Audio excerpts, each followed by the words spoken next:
The Atlantic Ocean, the second largest ocean on this planet, stretches across more than 106 million square kilometers. It is not only a vast body of water, but also the beating heart that regulates Earth's climate. Every living thing on land is touched in some way by its breath.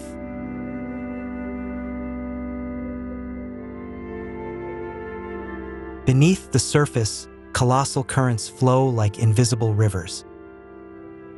The Gulf Stream carries warmth from the tropics northward, heating the continent of Europe from thousands of kilometers away. It is one of the greatest climate engines Earth has ever created.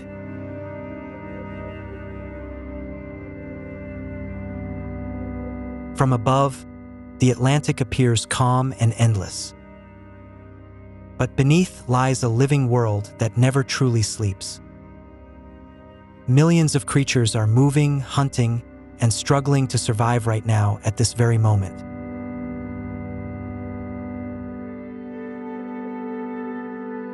Every layer of water, every depth, forms its own ecosystem. From vast silver clouds of fish near the surface to strange creatures living without light in the abyss, the diversity here surpasses human imagination.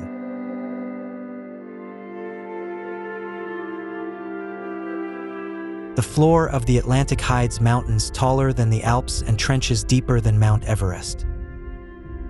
The mid-Atlantic ridge runs through the ocean like the spine of the planet. This majestic terrain shapes all life above it.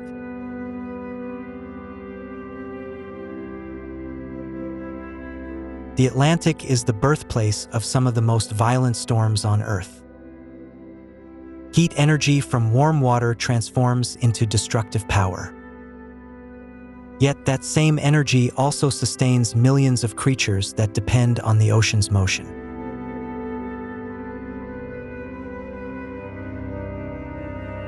The humpback whale, a creature weighing up to 40 tons, can still launch itself clear above the sea in a breathtaking display.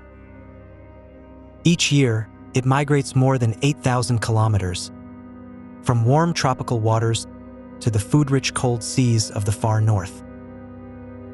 It is one of the longest journeys made by any mammal on Earth.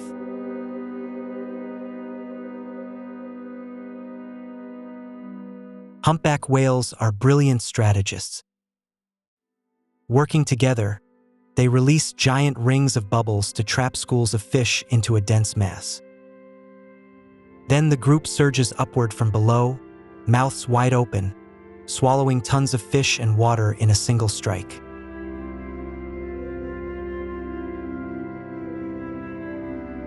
The song of the humpback whale is among the most complex sounds in nature. Males may sing continuously for up to 20 hours, their voices traveling thousands of kilometers through the sea. Each population has its own dialect, and the songs slowly evolve each year like a living culture.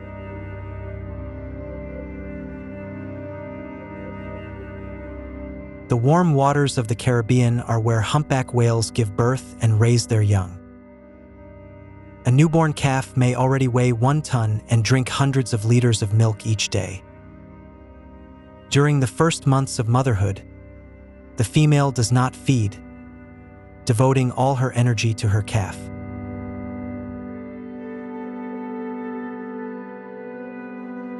The sperm whale is the undisputed deep-diving champion of the ocean.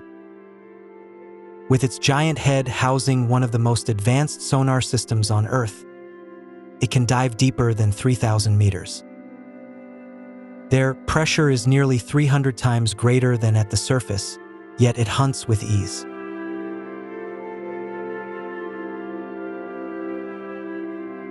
Kilometers below the surface, in total darkness, sperm whales confront giant squid. These legendary battles may last for hours, yet no human has ever witnessed one directly. The only evidence is the massive sucker scars left on the whales when they return to the surface.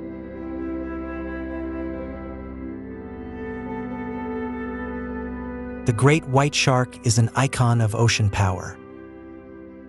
It can migrate more than 20,000 kilometers each year, crossing the full width of the Atlantic and returning to the exact point where it began. By sensing Earth's magnetic field, it navigates with the precision of a living compass.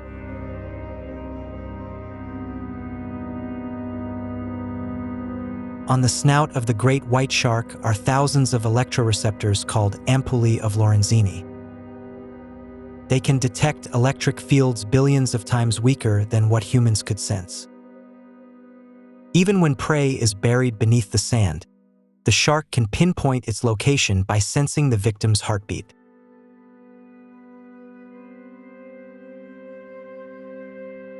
Bluefin tuna are the marathon racers of the sea. They can swim at speeds of 70 kilometers per hour and sustain powerful movement for thousands of kilometers. Each year, they cross the Atlantic to spawn in the Mediterranean, then return to the rich feeding grounds of the Western Ocean.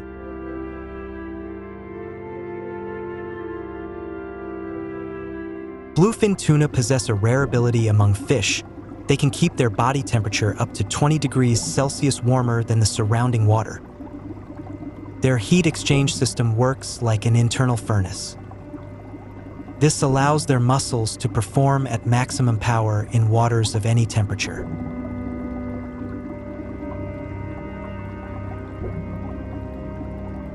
Leatherback sea turtles are tireless long-distance travelers. They migrate from the shores of the Americas to Africa in search of food, completing round trips of more than 16,000 kilometers each year. After decades away, females still return to the very beach where they were born to lay eggs.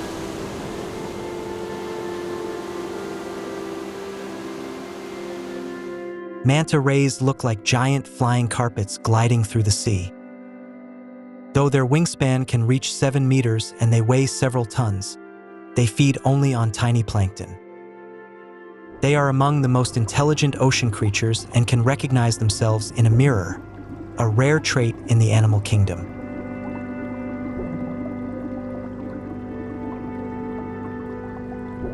Atlantic salmon undertake one of nature's most tragic and heroic journeys. They spend years at sea, then return to the exact river where they were born to spawn and die. They leap waterfalls, battle raging currents, and stop eating entirely, all to fulfill the final purpose of their lives.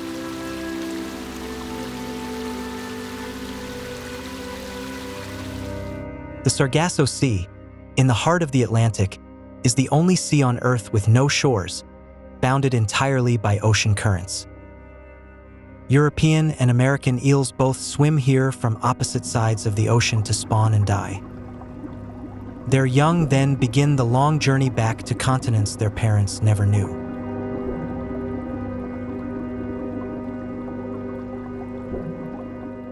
Atlantic creatures do not move at random. They read the ocean the way humans read maps. Water temperature, current direction, salinity, and light are invisible but precise signals that species have learned to decode through millions of years of evolution.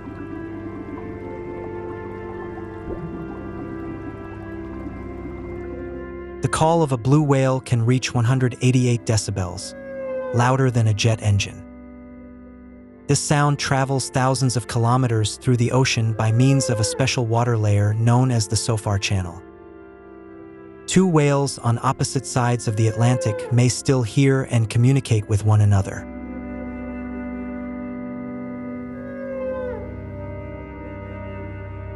Dolphins do far more than swim. They are playful, curious, and remarkably intelligent. Their sonar is so precise that it can detect an object the size of a coin from 100 meters away in total darkness. Each dolphin has its own signature name that other members of the pod instantly recognize.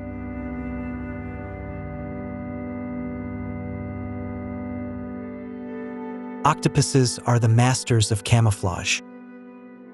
In less than a second, they can change color, patterns, and even skin texture to blend perfectly into their surroundings. Strangely, octopuses are colorblind, yet they still camouflage flawlessly. Science has not fully solved this mystery.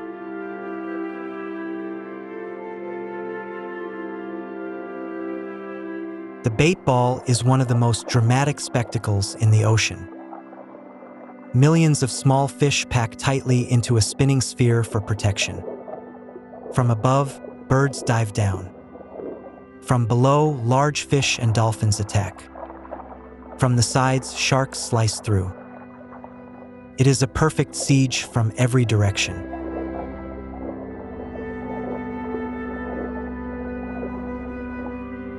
Horseshoe crabs have existed for 450 million years, older than the dinosaurs. Every year, during the full moon nights of May, millions crawl onto Atlantic beaches to breed. It is one of the largest and most ancient mass migrations still surviving on this planet.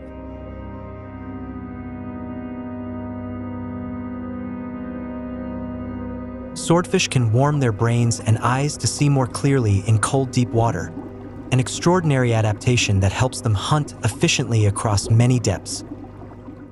They can reach speeds of 100 kilometers per hour in short bursts, making them one of the fastest marine animals on Earth.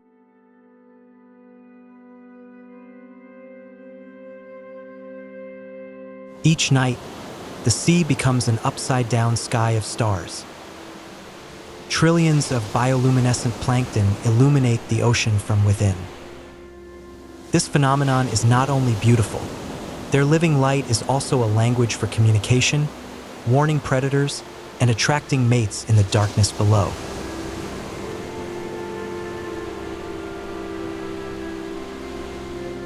Atlantic coral reefs are miniature cities beneath the sea.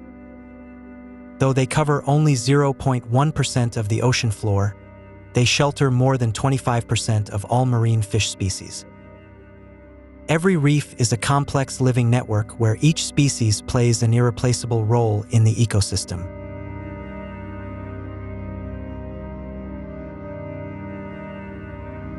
The largest creature is not always the most powerful.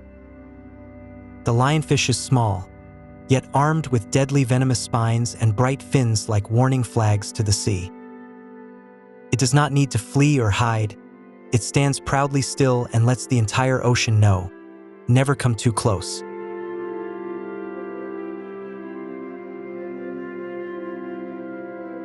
Below 200 meters, sunlight disappears completely. Temperatures fall close to freezing. Pressure becomes strong enough to crush a truck. This is the gateway to another world, the dark, deep sea that makes up nearly 95% of the volume of Earth's oceans.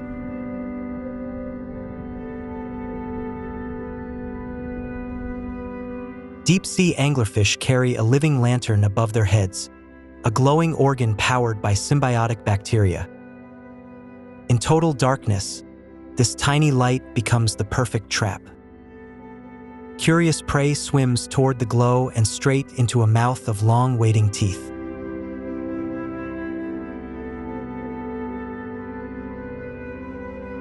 Atlantic giant squid can grow up to 13 meters long, larger than a city bus. Their eyes, as wide as dinner plates, are the largest in the animal kingdom.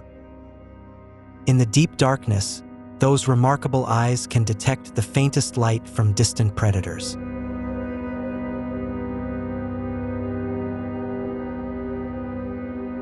In the dark, deep sea, food falls from the sky, an underwater sky.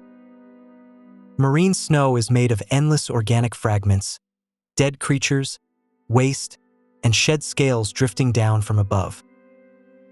It is the main source of energy for the deep ecosystem, a constant rain of nutrients that never stops.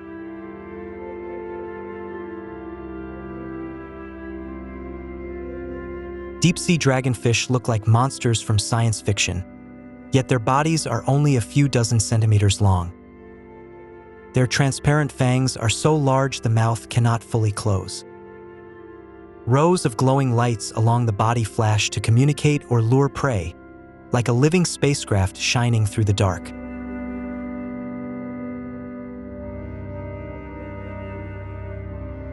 The Dumbo octopus lives at depths of up to 7,000 meters, making it the deepest living octopus known to science. It swims by gently flapping ear-like fins, gliding through the darkness like a ghost. Under immense pressure, its body does not collapse because it contains no hollow air spaces.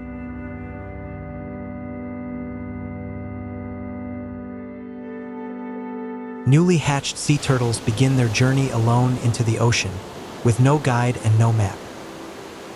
They navigate using Earth's magnetic field and warm currents, living among drifting seaweed mats like floating lifeboats.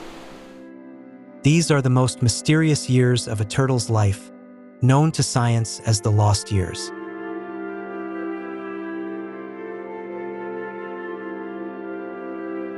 Despite its name, the vampire squid is neither a true squid nor an octopus, but a separate evolutionary lineage that has existed for 300 million years.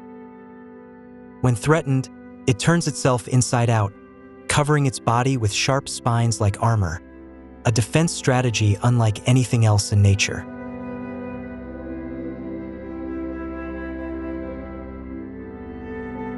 Deep-sea glass shrimp solve camouflage in the most extreme way possible, by becoming completely transparent.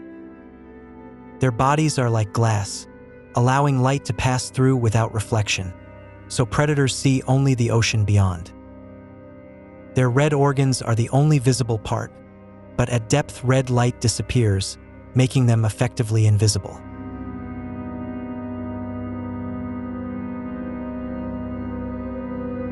Humanity reached the moon before fully exploring the seafloor of its own planet.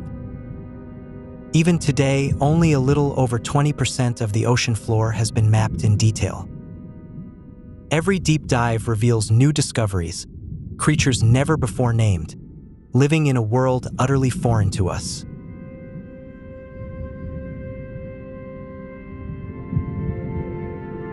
On the floor of the Atlantic, where not a single photon of sunlight can reach, vibrant oases of life still exist. Hydrothermal vents blast water as hot as 400 degrees from deep within Earth.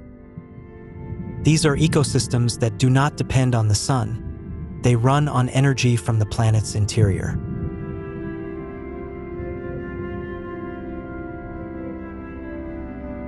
Giant tube worms, reaching up to 2 meters long, survive entirely through chemosynthetic bacteria living inside their bodies. They have no mouth, no stomach, and no digestive system. Instead, the bacteria convert vent chemicals into food and sustain their host, a perfect alliance between two forms of life.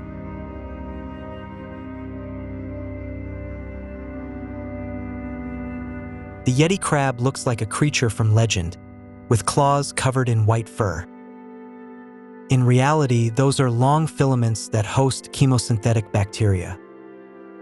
The crab waves its arms and vent water to grow the bacteria, then feeds on them, a perfect self-sustaining farm carried on its own hands.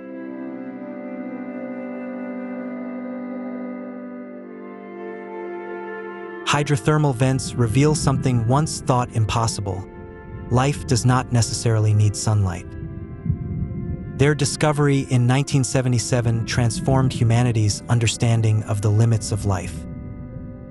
Today, scientists are searching for similar vents beneath the ice of Europa, a moon of Jupiter.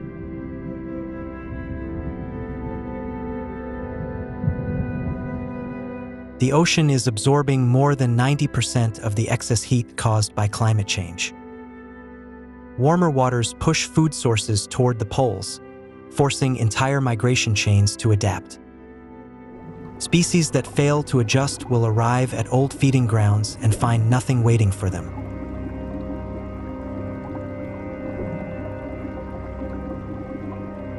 A rise of just 1 degree Celsius can cause corals to expel their symbiotic algae and turn ghostly white, a phenomenon known as coral bleaching. Without algae, corals cannot photosynthesize and slowly die. In recent decades, more than half of Atlantic coral reefs have disappeared. When coral dies, an entire city of marine life collapses with it.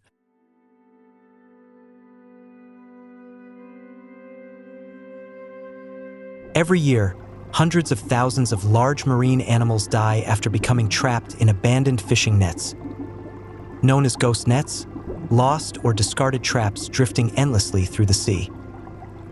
They continue killing for decades.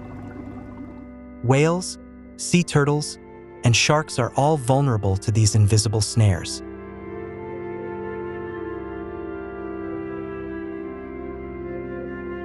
More than 8 million tons of plastic enter the ocean each year. Sunlight breaks it down into microscopic particles called microplastics, smaller than grains of sand. These particles enter the food chain from plankton to fish to whales and eventually onto our own plates. The ocean is returning what we threw into it.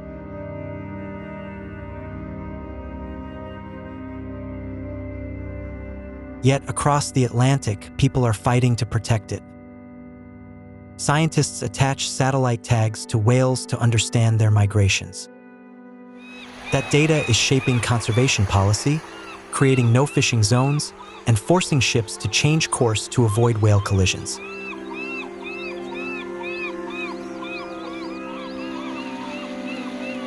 The Atlantic has existed for hundreds of millions of years and has witnessed the greatest mass extinctions in the history of life.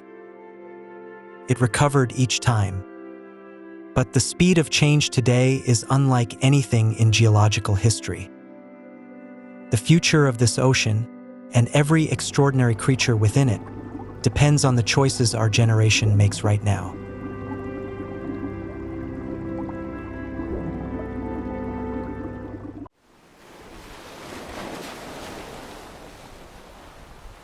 Over 70% of Earth is covered by oceans. Yet global trade and energy flows depend on a few incredibly small points. These are strategic straits, where history, geography, and power converge.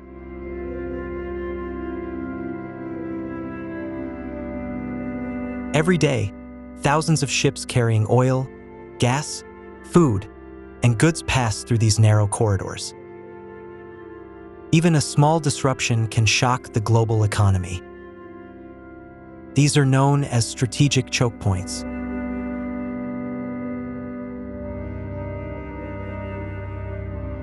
Among hundreds of straits worldwide, 5 stand out: Hormuz, Malacca, Gibraltar, Bosphorus, and Bering. Each has unique natural conditions that shape its value and risks.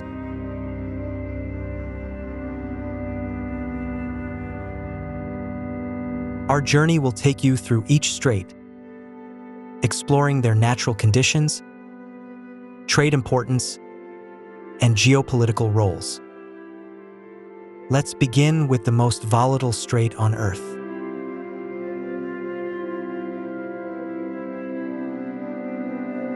From space, the Strait of Hormuz appears as a narrow passage connecting the Persian Gulf to the Arabian Sea.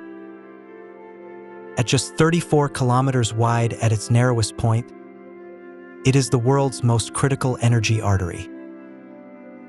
Every year, billions of dollars worth of oil flow through it.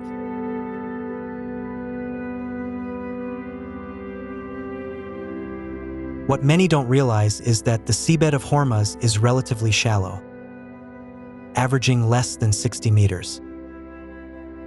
This makes it highly vulnerable to blockades using mines or submarines. Militarily, its shallow depth is a key control factor.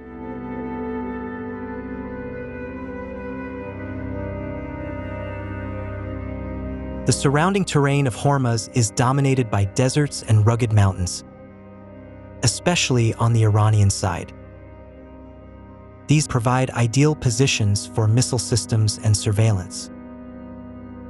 Nature itself has granted Iran a significant strategic advantage.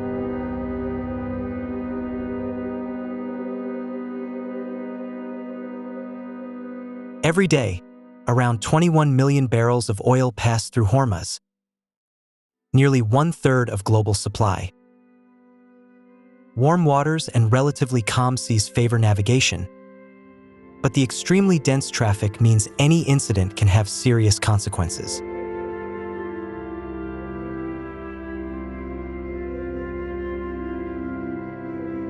No other strait on Earth concentrates as much oil flow as Hormuz. It supplies energy to much of Asia, Europe, and the United States. If Hormuz were closed for just 1 week, global oil prices would surge immediately.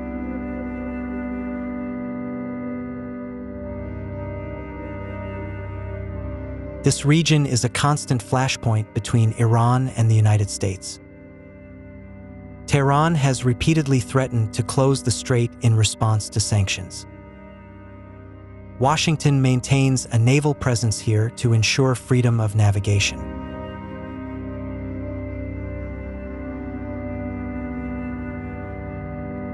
All Gulf nations, including Saudi Arabia, the UAE, Iraq, and Kuwait, rely heavily on Hormuz to export oil. There are no strong alternatives, which is why the strait is protected at the highest international level.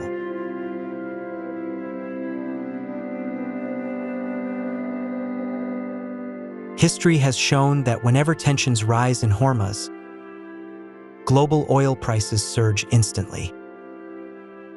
In 2019, tanker attacks sent shockwaves through global markets within hours.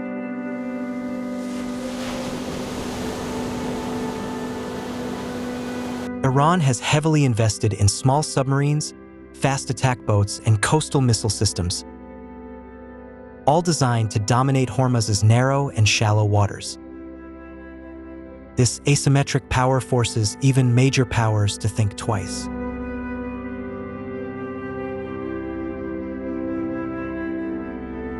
Hormuz stands as the clearest symbol of the world's dependence on tiny geographic.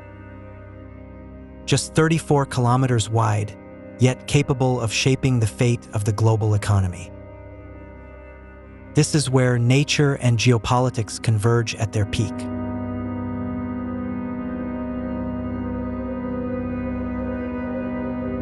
If Hormuz is the artery of oil, then Malacca is the bridge between two great oceans. Stretching over 800 kilometers, it connects the Indian Ocean to the Pacific, running between the Malay Peninsula and Indonesia's Sumatra Island.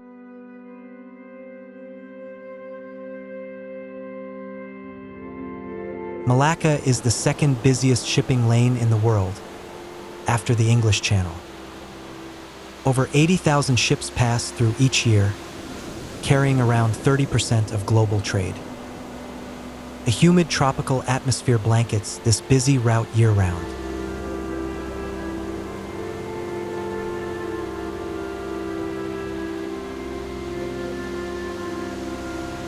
Unlike Hormuz, Malacca is shallow and winding in many sections. Its shallowest point is around 25 meters, limiting ship size. Ultra-large tankers are forced to reroute through Lombok or Sunda, adding days to their journey.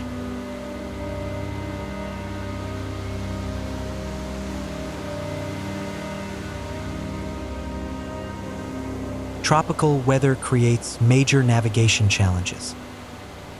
Dense fog, heavy rains, and complex currents between islands often reduce visibility. Local pilots are essential for guiding large vessels safely.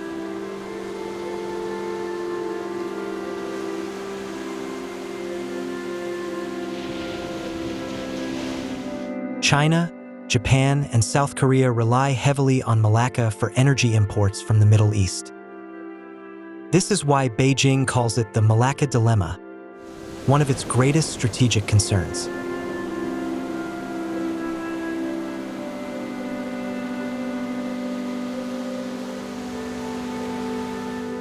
Malacca has a long history of piracy. Small, fast boats can hide among countless islands before launching sudden attacks. Joint patrols by Malaysia, Indonesia, and Singapore have significantly reduced these incidents in recent years.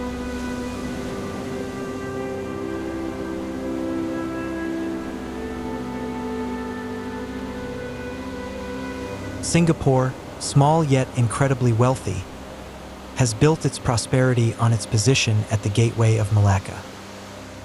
This port is one of the busiest and most efficient in the world, handling billions of dollars in goods annually.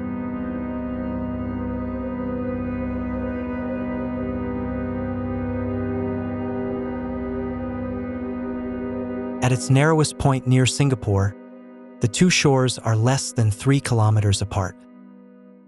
Small fishing boats and massive container ships share the same narrow waters. The traffic management system here is as precise as air traffic control.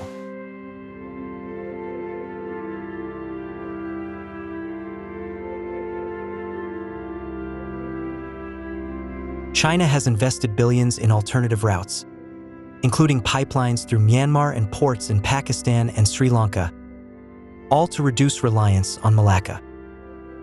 This shows how a single strait can shape the strategy of a global power.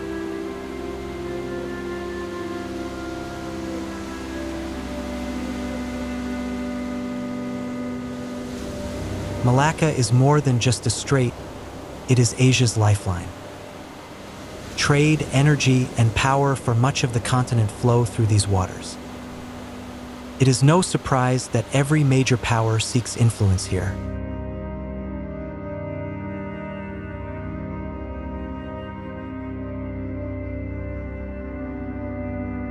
Mount Gibraltar, a limestone massif overlooking the sea, was once called by the ancient Greeks one of the two pillars of Hercules, the boundary between the known world and the boundless ocean. Today, it remains just as strategically important.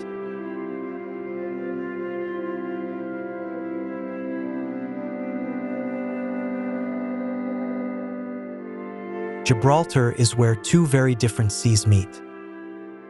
The Atlantic Ocean and the Mediterranean create powerful, complex currents, with surface and deep waters flowing in opposite directions.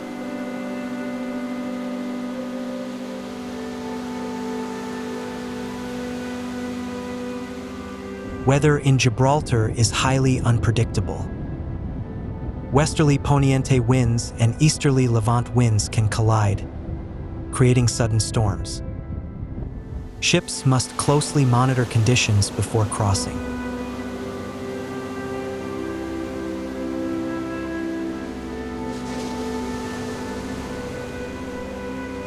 Gibraltar is a British overseas territory, despite sitting on Spain's doorstep.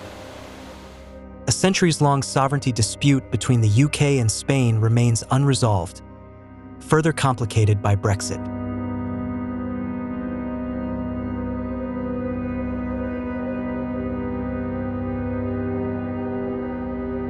For NATO, Gibraltar is a vital gateway. Controlling the strait means controlling the flow between the Atlantic and the Mediterranean, from the Americas to the Middle East.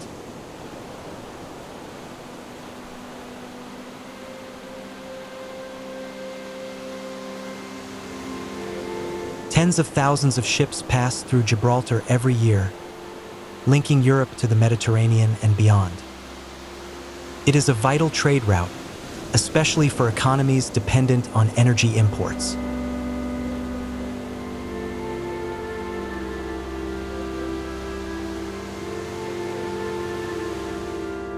Gibraltar is more than a strait, it is a symbol of maritime power through the ages. Whoever controls it controls the gateway between East and West, a position that remains unchanged today.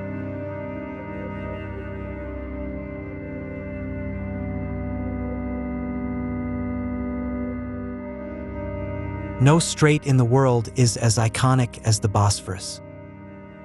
Just 31 kilometers long and less than 700 meters wide at its narrowest point, it divides Istanbul in two and separates Europe from Asia.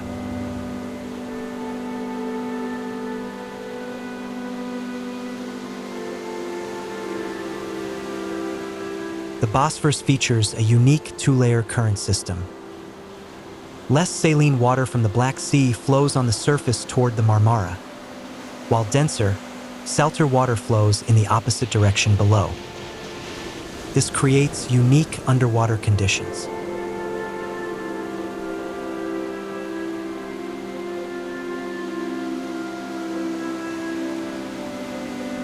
Few straits pass directly through a make-acity like the Bosphorus. Massive oil tankers travel just hundreds of meters from dense residential areas. A single accident here could trigger an immediate disaster for millions.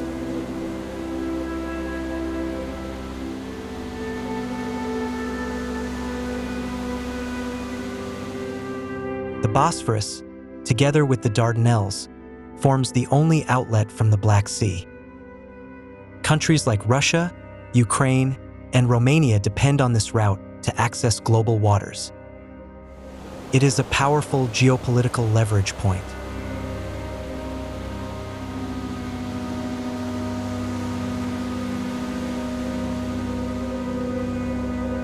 The Montreux Convention of 1936 grants Turkey control over the Bosphorus. Ankara can restrict or close the strait to foreign warships during times of conflict. It is one of the most unique strategic powers in the world.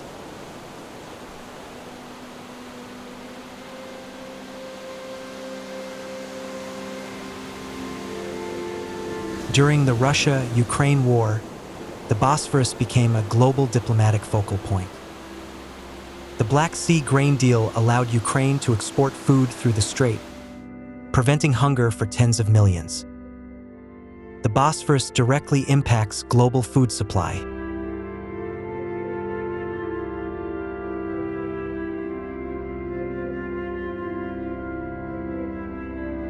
Beyond its surface, the Bosphorus is also connected beneath.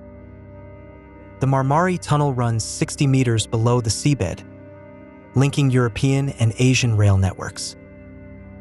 It stands as a remarkable feat of modern engineering.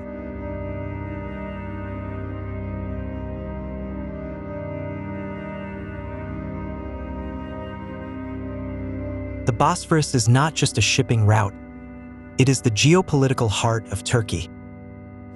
Ankara leverages control of the strait to balance relations between NATO and Russia, maintaining strategic influence during global crises.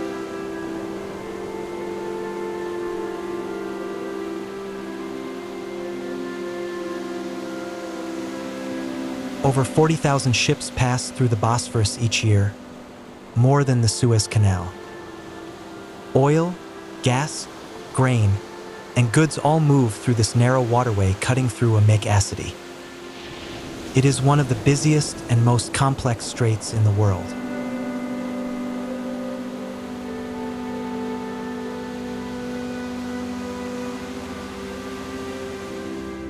At the far north, where Alaska and Siberia are just 86 kilometers apart, lies the Bering Strait, a natural boundary between the United States and Russia.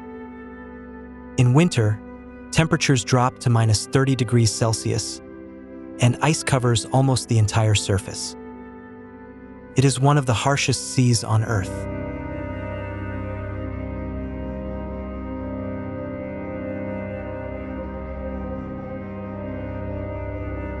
For most of history, the Bering Strait has been nearly unusable for commercial shipping.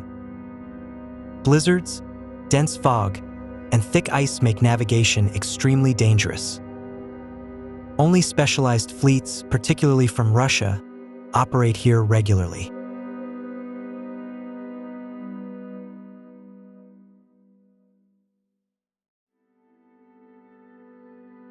Climate change is transforming everything. Arctic ice is melting at an unprecedented rate, with summer ice coverage down more than 40% compared to the 1980s. New shipping routes are beginning to emerge.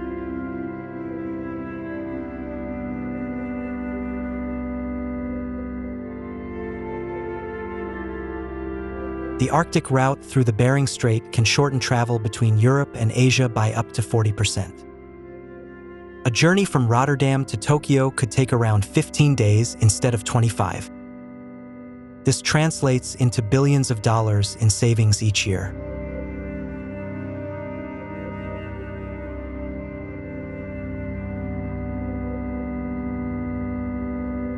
The Bering Strait is becoming a new arena of competition between the United States, Russia, and increasingly China. Whoever controls this region may control future trade routes and vast Arctic resources.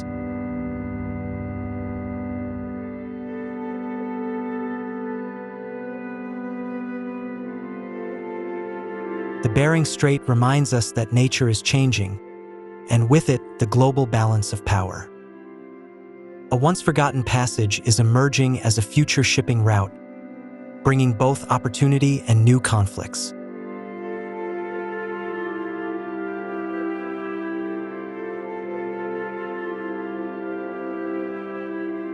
Looking back, each strait has completely distinct natural characteristics.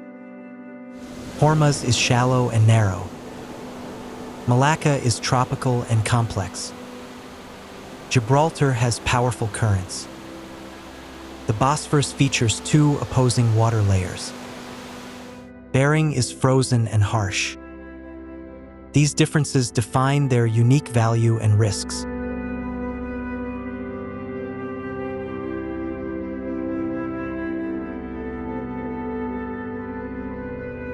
These straits do not exist in isolation.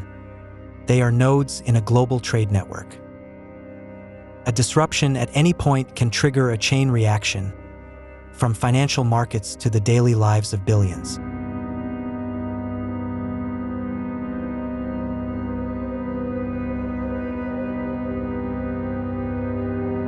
Control over strategic straits directly influences global negotiations.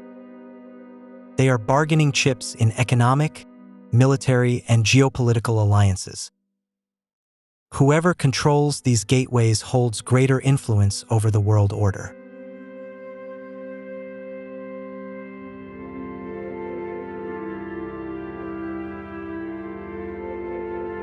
From space, Earth appears as a water planet. Yet these narrow passages shape the destiny of 8 billion people. Straits are not just pathways for ships. They are where history is written and the future is shaped.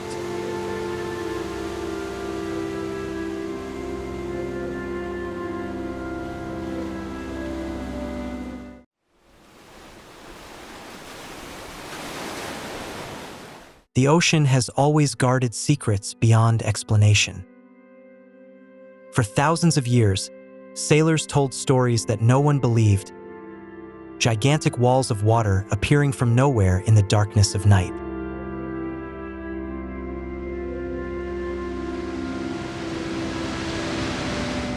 Viking sailors, Mediterranean traders, and Japanese fishermen all described waves higher than 30 meters. But no one recorded them with hard measurements. And because of that, no one believed them.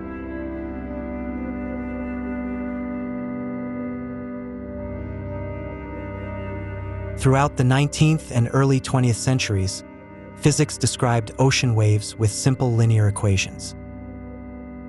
Under that theory, a 30-meter wave was nearly impossible. Science chose mathematics over the testimony of sailors.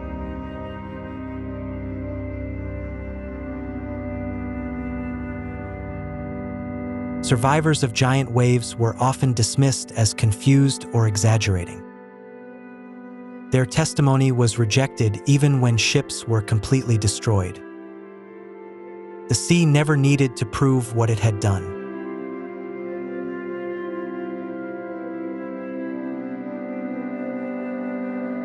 In the 20th century alone, hundreds of large ships vanished without a trace along major sea routes. No distress signal, no significant wreckage.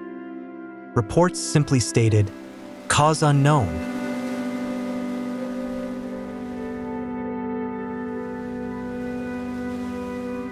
To understand why this is terrifying, imagine this. Ordinary storm waves are around 4 to 6 meters high. A rogue wave can be 5 times taller, equal to a 10-story building, and it appears within seconds.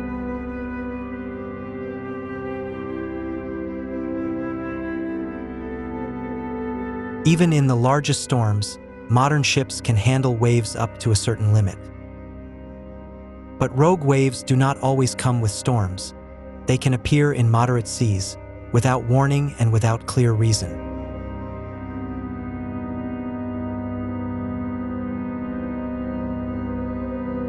For centuries, maps of mysterious ship disappearances formed a strange pattern, clustering in certain regions of the world. But science had no answer, until one day in late 1995.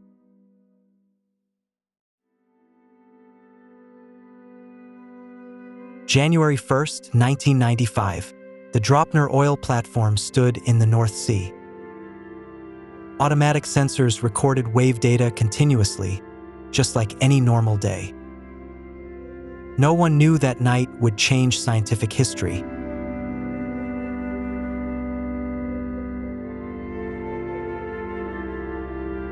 At 3 p.m., the sensors recorded something extraordinary. While surrounding waves were only 11 to 12 meters high, one solitary wave reached 25.6 meters. More than twice as large, exactly as sailors had long described.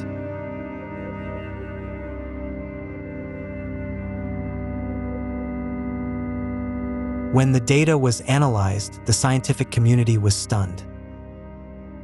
For the first time in history, a rogue wave had been captured by scientific instruments.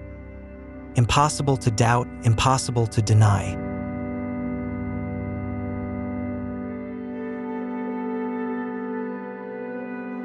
The Dropner wave, as it became known, marked a historic turning point. Within a few years, dozens of studies were published. The door to an entirely new scientific field had opened.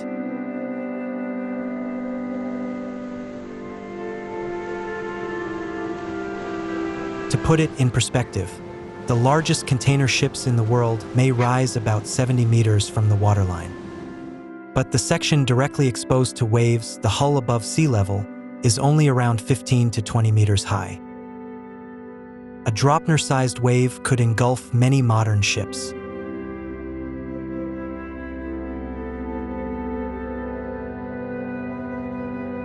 In 2003, the European Space Agency used radar satellites to scan the oceans. In just 3 weeks, they detected 10 rogue waves around the world. They were not as rare as anyone believed.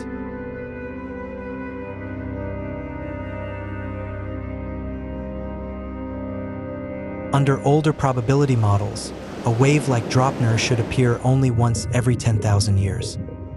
But satellite data showed they were happening somewhere on the ocean almost every week. The old theory was completely wrong.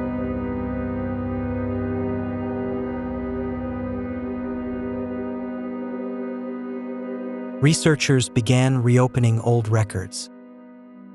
Many shipwrecks once blamed on unusually bad weather now had a more convincing explanation. Rogue waves had been killing people for centuries before science admitted they existed.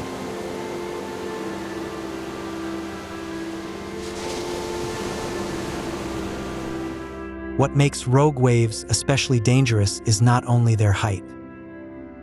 Their front face can become nearly vertical, more like a wall of water than a normal wave. There is nothing for a ship to climb or ride over.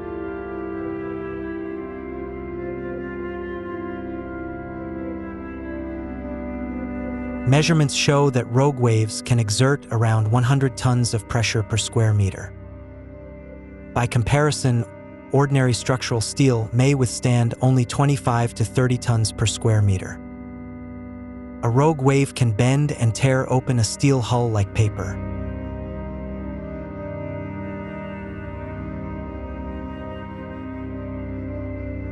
On the cruise liner Queen Elizabeth II, a giant wave bent thick steel plates and shattered bridge windows 22 meters above the waterline. The captain later described it as climbing a cliff.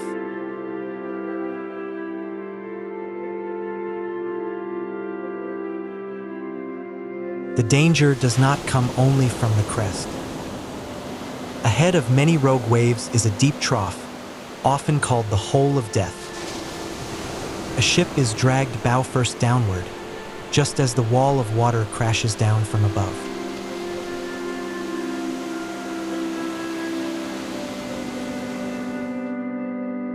In 1978, the cargo ship MS München, one of the most advanced and safest ships of its time, vanished completely in the Atlantic Ocean. 28 sailors were lost. The only recovered lifeboat had twisted mounting hooks, evidence of an impact force estimated in the tens of tons.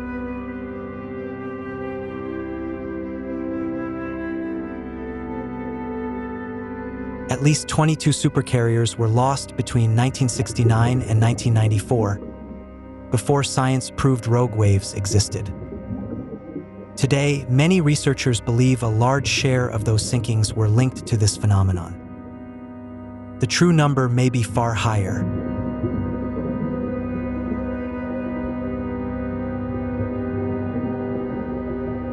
An important distinction: rogue waves are not tsunamis.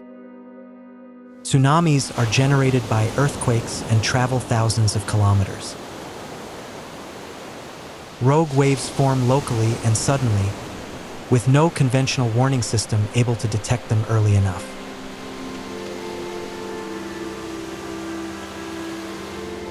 How can a gigantic wave appear from nowhere? Science proposes several different mechanisms. The first and most intuitive is wave reinforcement, when many waves from different directions meet at the right place at the right time.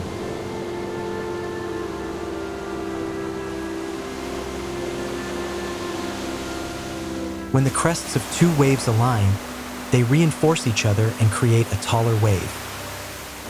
Across the vast ocean, dozens of waves from different storms can converge at one point. The result is a single wave carrying the combined energy of them all.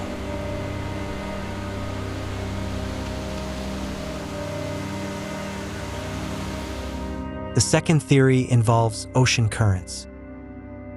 The Agulhas Current near southern Africa flows against large swells arriving from the Indian Ocean. When waves meet an opposing current, their energy is compressed and wave height can rise suddenly.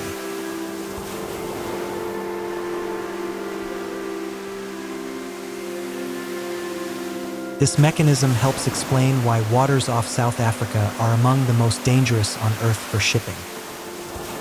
Large swells from the southern Atlantic meet the Agulhas Current, and sometimes an abnormal wave is born.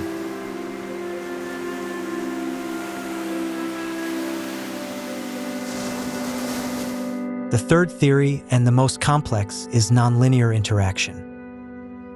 Under certain conditions, waves do not simply add like normal arithmetic. Energy leaks from smaller waves into larger ones, creating an avalanche effect.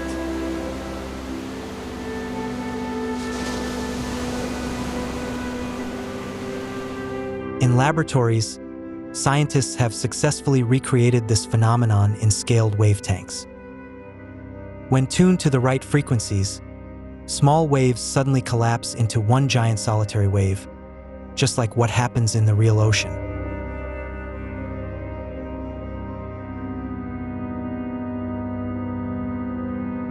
More frightening still, rogue waves are not caused by only one mechanism. All three processes can happen simultaneously at the same point. When they do, a wave can rise almost instantly with more energy than any ship was designed to withstand.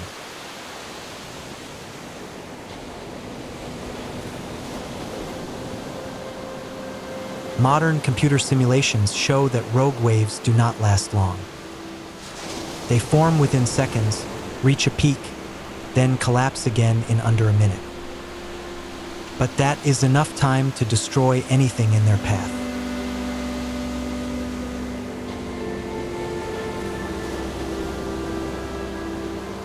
Statistical analysis shows that real ocean wave height distributions have fat tails, meaning extreme events happen far more often than standard Gaussian models predict.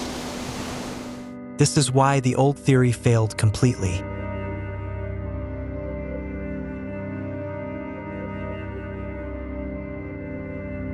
Although rogue waves can appear in any ocean, some regions are recorded far more often than others.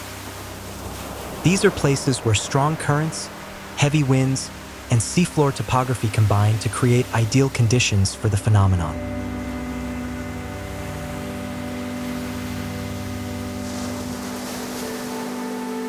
Waters off the east coast of South Africa are among the most dangerous on Earth. The Agulhas current races southward against giant swells arriving from the 40 to 50 degrees southern latitudes, a zone sailors call the Roaring Forties.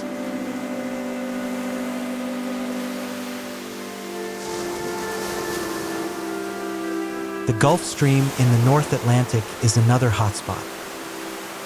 When giant winter waves from the north meet the warm opposing current, the probability of rogue waves rises sharply. It is also the busiest shipping route linking Europe and North America.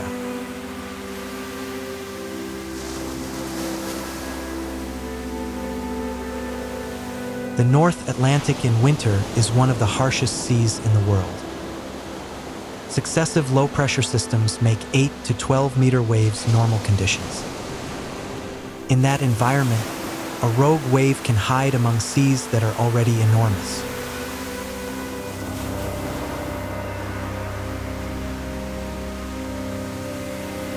Seafloor topography also influences rogue wave formation. Where ocean depth changes suddenly, wave energy can be focused much like light through a lens. Regions with deep trenches beside continental shelves are especially dangerous.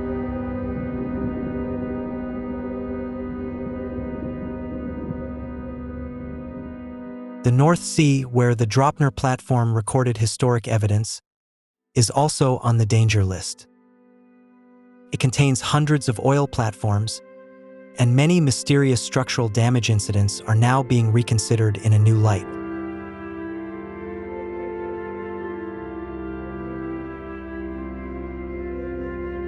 A new concern is emerging. Climate change is altering global wind patterns and ocean currents. Some researchers warn this could increase rogue wave frequency in regions once considered less dangerous.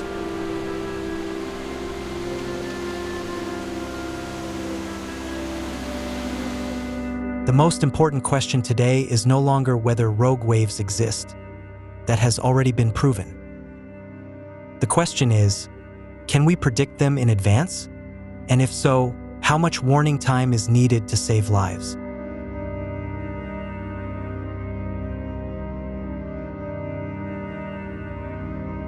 Today, NOAA and equivalent agencies in Europe operate thousands of wave monitoring buoys across the oceans.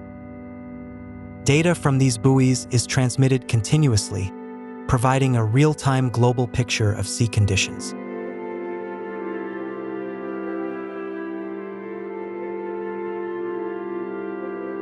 Artificial intelligence is being brought into this battle. Machine learning models are trained on millions of historical wave data points, searching for precursor patterns that may appear before a rogue wave forms. But this remains an extremely difficult challenge.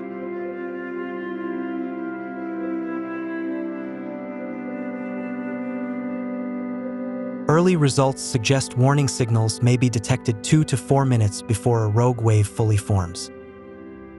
With modern communication systems, that could be enough time for a crew to carry out basic protective measures.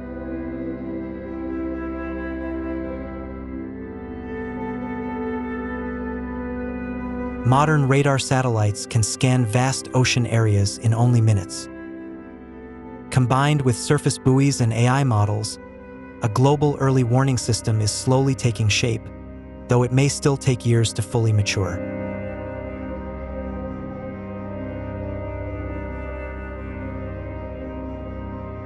Alongside forecasting, shipbuilding is evolving as well. Some new ship designs include reinforced bows and strengthened vulnerable sections, applying what we have learned about the true force of rogue waves.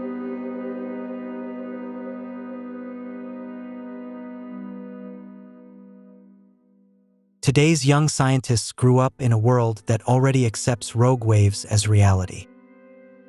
They no longer need to convince others the phenomenon exists. They can focus directly on one question: how do we protect people from it?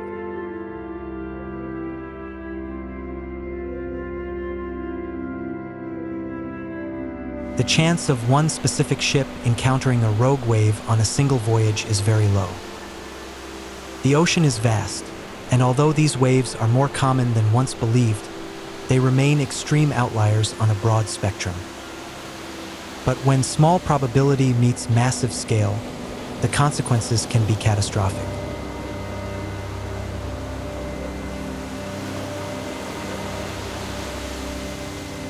The story of rogue waves is a lesson in intellectual humility. For centuries, we denied what those who lived at sea understood through direct experience. Sometimes the best evidence is not an equation, but survival itself.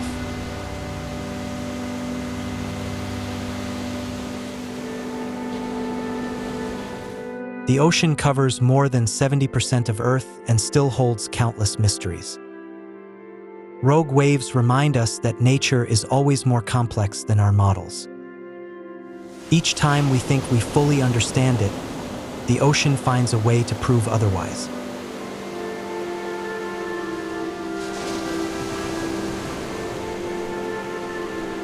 Rogue waves appear suddenly, violently, then vanish as if they never existed. They are among the most terrifying and mysterious phenomena nature has created. And somewhere out there, right now, in the darkness of the deep ocean, a wave like that may already be forming.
The ocean covers more than 70% of the Earth.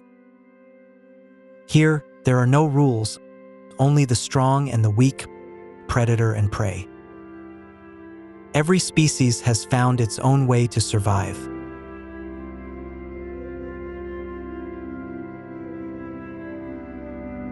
Beneath the surface lies a completely different world. Here, life and death are separated by just a second. Speed, intelligence, and coordination determine everything.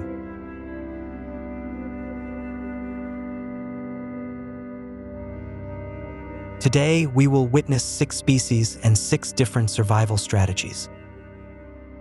None are perfect, yet each has endured through millions of years of evolution.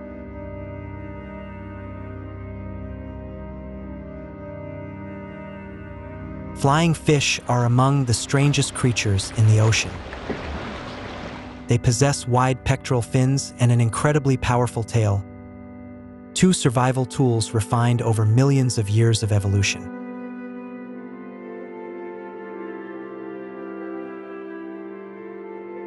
When danger strikes, flying fish do not hide. They escape their predator's dimension. With powerful tail beats reaching speeds of 70 kilometers per hour, they launch into the air.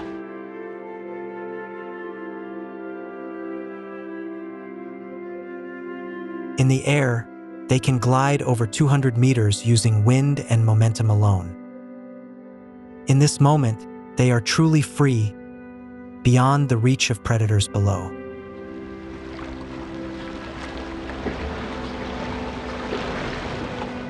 But freedom comes at a cost. Above, seabirds patrol the skies. The flying fish escapes one danger below, only to enter another above.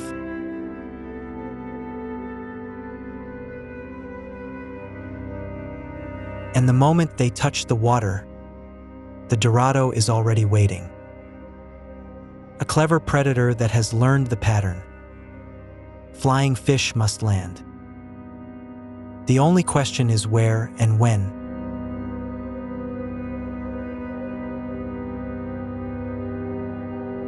The strategy of flying fish is simple yet bold, using speed and 3-dimensional space to escape. They cannot hide, they cannot fight, they can only fly. And sometimes, flying far is enough to survive.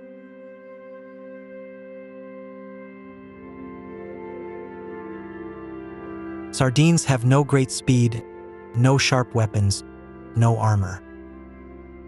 The only thing they have is each other. And they have turned that weakness into a strategy.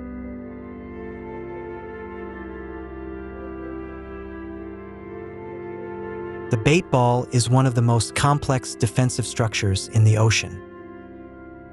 Each fish swims tightly beside the next, reflecting light and creating the illusion of a massive, chaotic organism.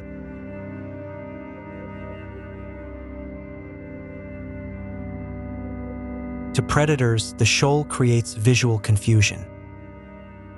Millions of flashing reflections overwhelm the brain, making it nearly impossible to target a single fish.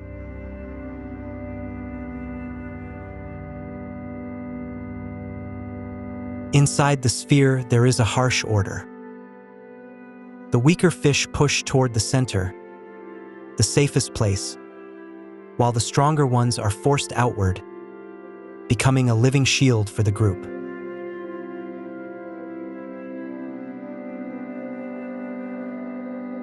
But when multiple predators attack at once, the strategy collapses.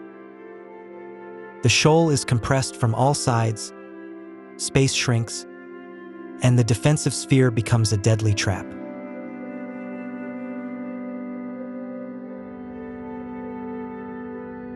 Strength in numbers only works while the group holds together. Once it breaks, what was once a shield becomes a perfectly packaged feast for predators.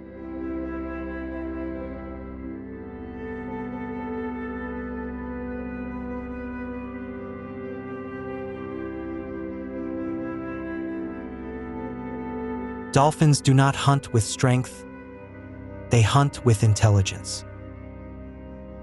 They are among the few ocean predators with strategies rivaling those of primates on land.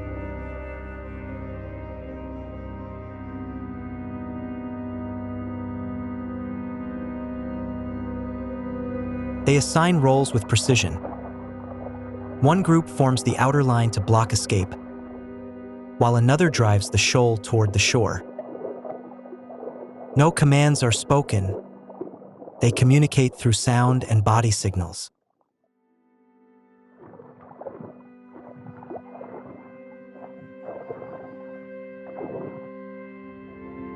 Wave-making is the peak of this strategy. Moving in perfect sync, dolphins generate currents that force prey into shallow water, where there is no room to escape.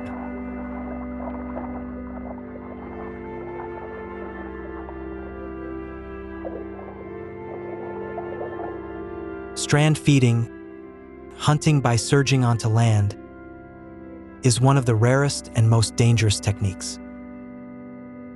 The entire group rushes ashore on one side, cutting off every escape route.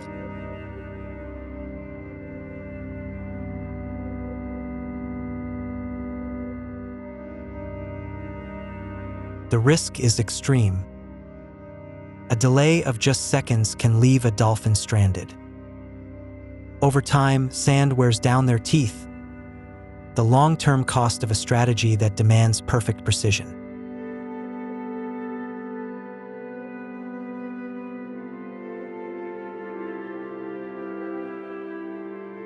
But when it works, the efficiency is nearly perfect. This is not luck. It is the result of thousands of hours of learning, observation, and knowledge passed down through generations.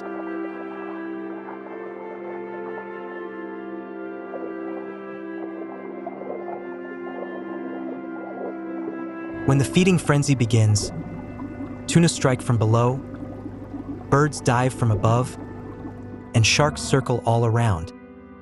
That is when the latecomer arrives.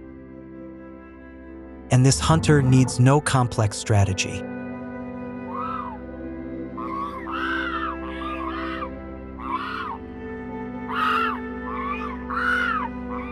A bride's whale can weigh up to 20 tons and reach 15 meters in length. It does not need speed or coordination. Size and gravity are the only weapons it needs.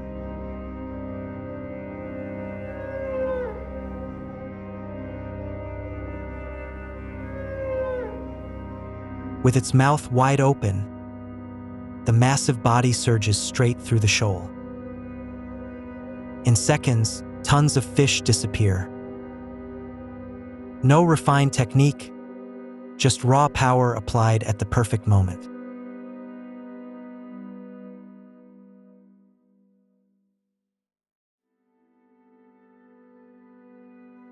Baleen plates trap the fish while expelling water.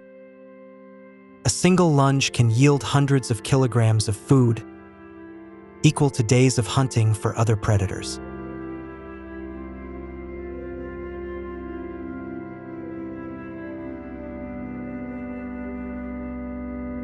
After the strike, the remaining fish are still hunted by others.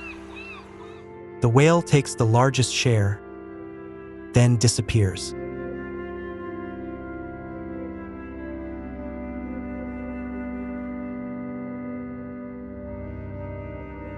The bride's whale is the finisher, arriving after the prey has been cornered, taking the biggest reward with the least effort. This is the strategy of ultimate power.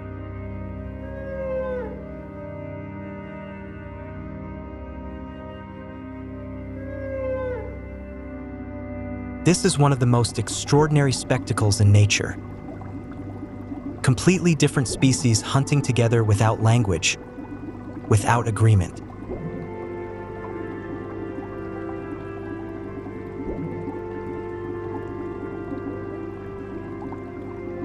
Tuna strike from below.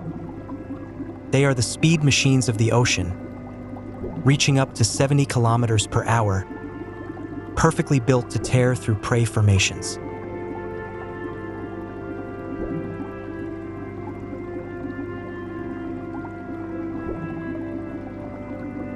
Copper sharks circle from all sides, preventing the shoal from expanding. They do not rush, they wait, observe, and strike at the perfect moment with minimal effort.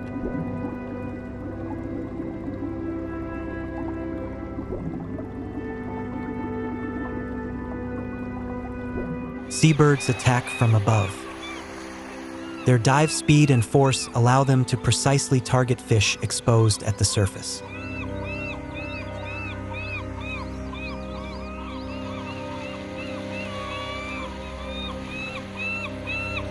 The most remarkable part is this: they do not attack one another. There is no communication, yet each species seems to understand its role and boundaries.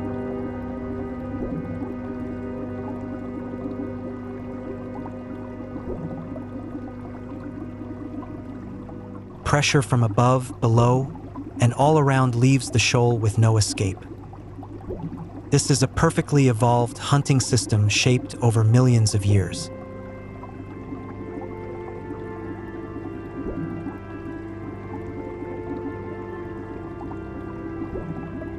They take turns attacking, no chaos, no conflict.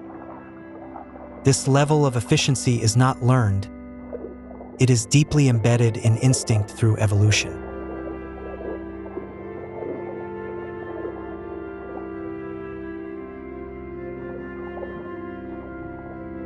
When the tide retreats, a new world emerges. Isolated pools, stranded crabs, and trapped fish become a paradise for a creature that can walk.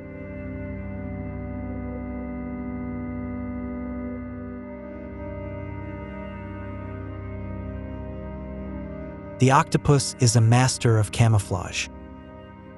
Its skin can change color and texture in less than a second, turning it into whatever surrounds it.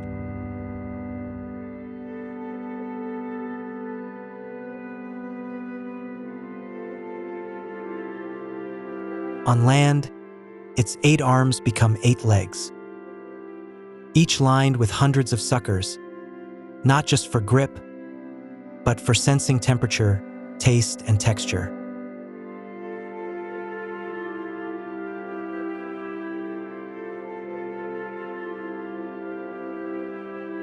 Air is its weakness. Its skin must stay moist to breathe, so it moves quickly, never lingering on dry ground, always choosing the shortest path between pools.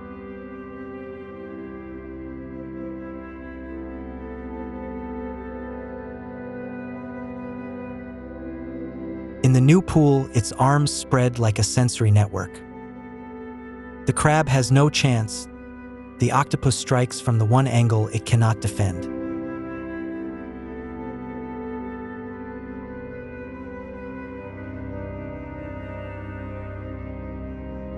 The octopus does not need the vast ocean. It extends its hunting grounds onto land, where almost no rivals exist.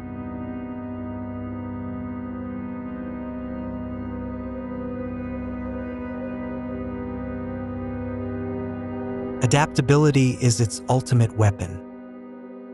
While others are limited by their environment, the octopus simply overcomes those limits, a very different and highly effective evolutionary strategy.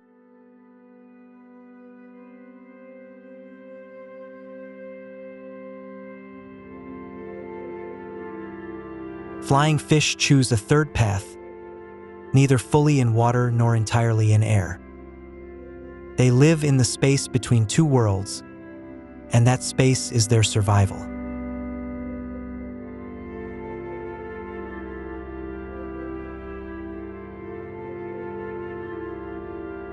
Sardines show that weakness can become strength when organized. Alone, they cannot survive, but together, millions form an almost impenetrable entity.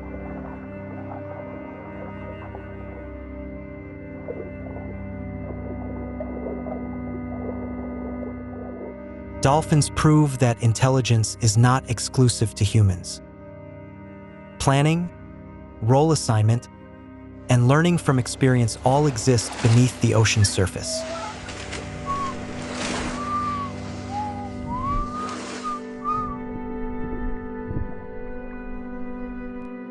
The bride's wail reminds us that sometimes the best strategy is patience and timing. You do not need to be first. Sometimes the last to arrive holds the greatest advantage.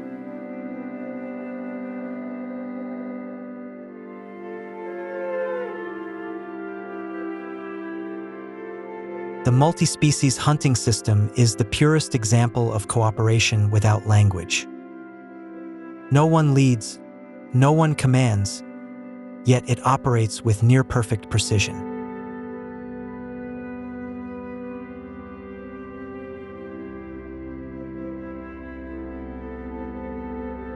The octopus is the ultimate example of adaptability.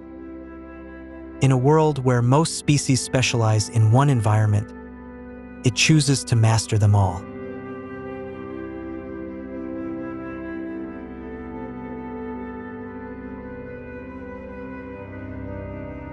From a distance, the ocean appears calm. But beneath the surface, every second is a battle, a strategy, a lesson in survival shaped over millions of years.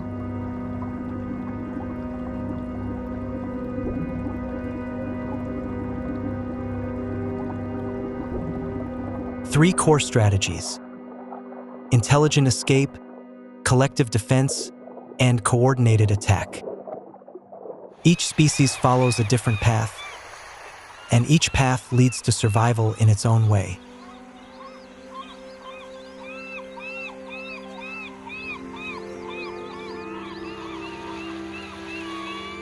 The ocean has no audience, only creatures fighting every day to survive.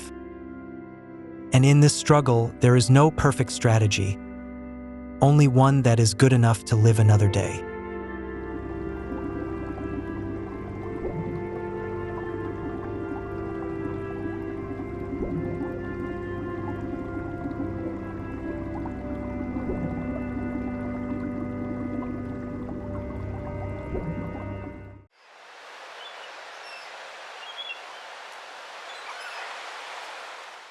The stretch of ocean between Florida, Puerto Rico, and Bermuda became known as the Devil's Triangle, a name that sent chills down people's spines.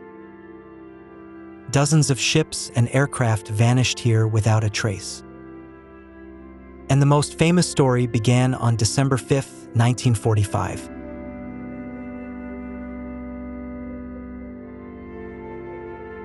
It was an ordinary afternoon at the naval base in Fort Lauderdale. 5 Avenger torpedo bombers were carefully inspected and ready for takeoff. The mission was only a routine training exercise expected to last about 2.5 hours.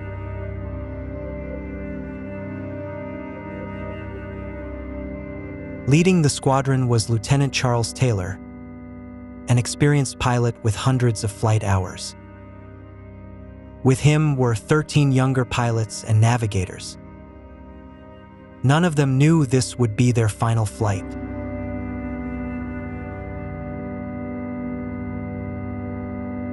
At 2:10 p.m., Flight 19 took off and headed east over the Atlantic Ocean. For nearly 2 hours, everything went normally. There was no sign of what was about to happen next.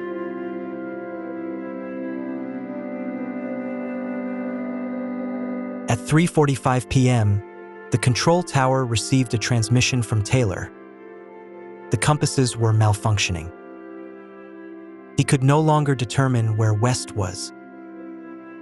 The ocean below looked strange in a way he could not explain.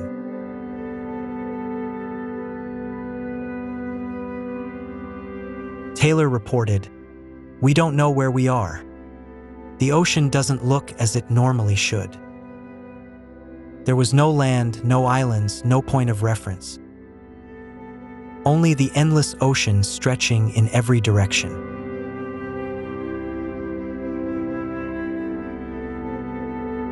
The other pilots began arguing over which direction to fly. Some believed they should head west, others thought south. Taylor insisted on staying the course, convinced they were flying over the Gulf of Mexico.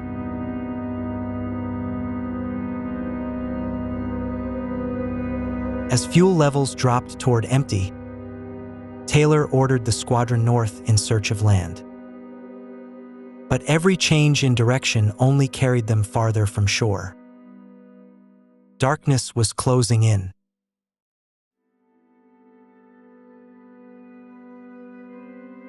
At 5 p.m., the radio signal grew weak and broken.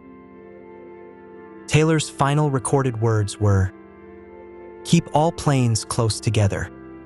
When the first plane runs out of fuel, we all go down together." Then silence.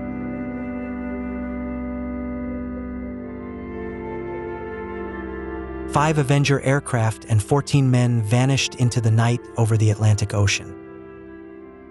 No wreckage, no bodies, and no distress signal were ever found. Flight 19 became legend.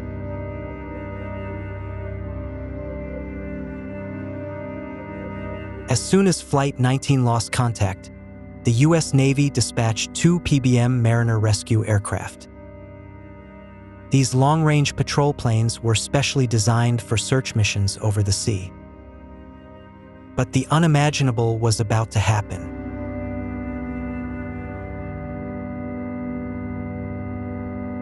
Just 23 minutes after takeoff, one of the 2 rescue aircraft completely lost contact with the control tower. The tanker SS Gaines Mills reported seeing a large fireball in the dark sky. Yet no trace was ever found afterward.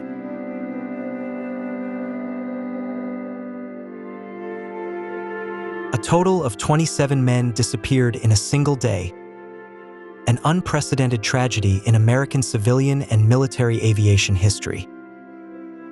The search continued for days but produced no results.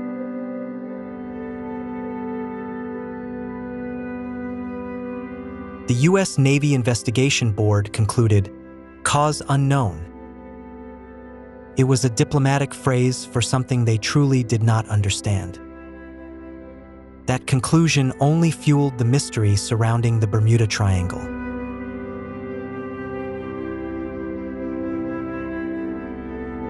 No family received the body of a loved one for burial. No satisfying answers were ever given. Pain and mystery remained intertwined for decades afterward. Flight 19 became a wound that never healed.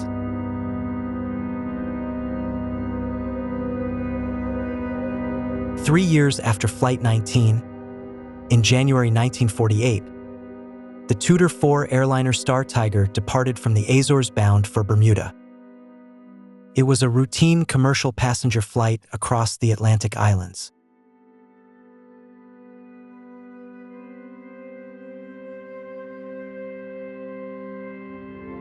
With less than 2 hours remaining before reaching Bermuda, Star Tiger suddenly went silent.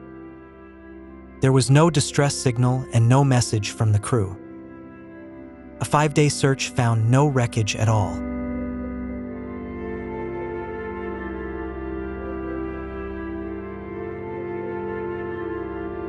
The British Investigation Board declared, "What happened to Star Tiger remains an unsolved mystery." That same year, another aircraft would vanish in nearby waters under similarly mysterious circumstances.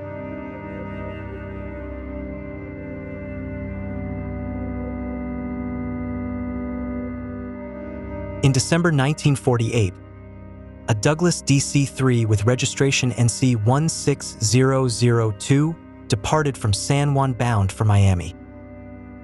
On board were 31 people, 27 passengers, and 4 crew members. They never arrived.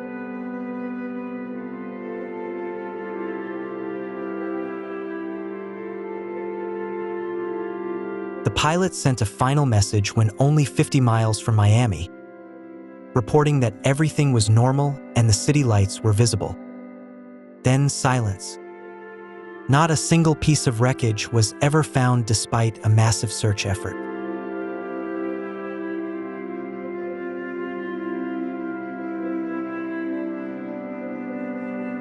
One of the most common theories involves magnetic anomalies in the Bermuda Triangle. The seafloor here contains mineral deposits with strong magnetic properties, especially magnetite. These could cause magnetic compasses to drift by several degrees.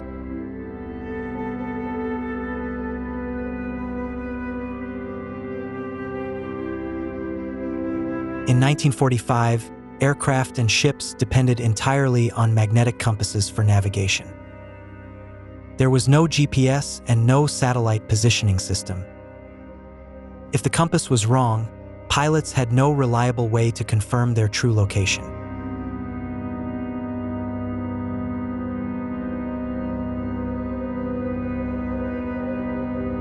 Charles Taylor himself reported that the compasses were malfunctioning. He believed he was flying over the Gulf of Mexico when he was actually over the Atlantic Ocean. A small navigational error, multiplied over hours of flight, became fatal.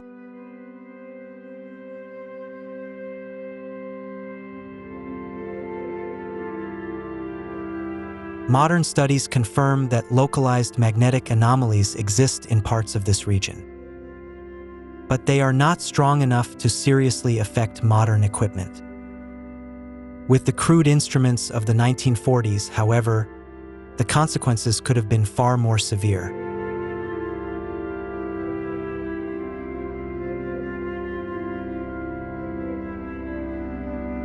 Many scientists consider this the most plausible explanation for Flight 19.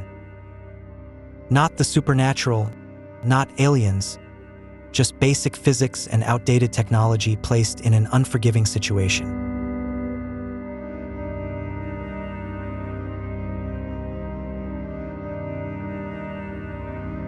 The seafloor beneath the Bermuda Triangle may contain giant methane pockets formed from the decay of ancient organisms.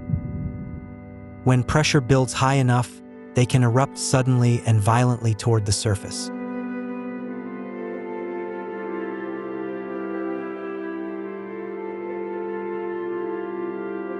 When a large volume of methane suddenly rises, the density of the water drops instantly. Large ships could lose buoyancy at once and sink straight down before sending a distress call. This could explain why no floating wreckage is sometimes found.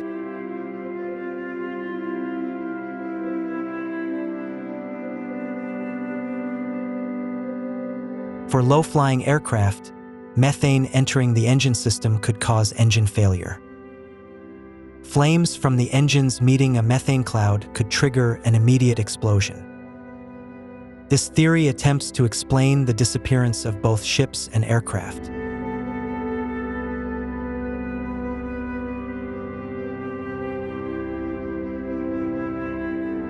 Geologists have confirmed the presence of methane hydrates in this region.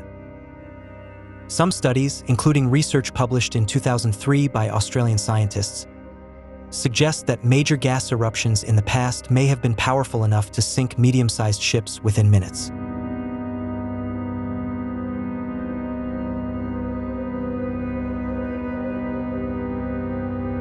However, no accident has ever been directly observed and conclusively linked to a methane eruption. The theory remains under investigation and has not been fully proven.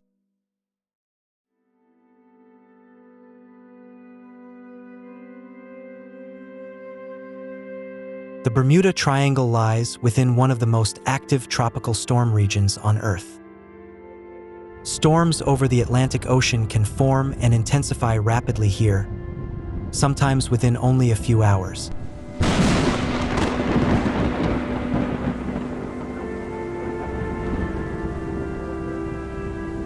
Massive waves combined with violent winds can sink small and medium ships within minutes. For aircraft, turbulent air from storms can cause total loss of control. In 1945, there was no weather radar, so pilots had no way of knowing where storms were.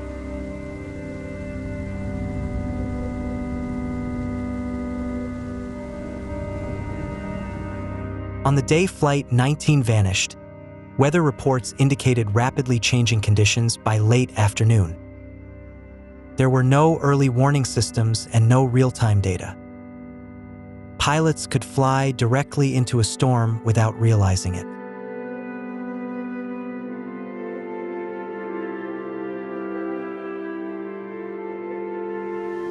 One lesser-known factor is the rogue wave, giant walls of water that appear suddenly without warning. Reaching heights of up to 30 meters, they can rise in calm seas and destroy everything in seconds.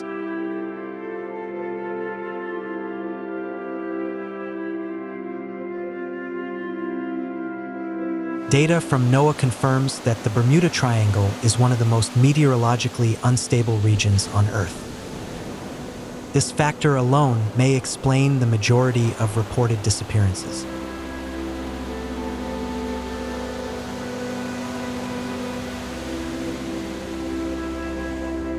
Before the GPS era, navigating over the ocean required great skill and was highly prone to error.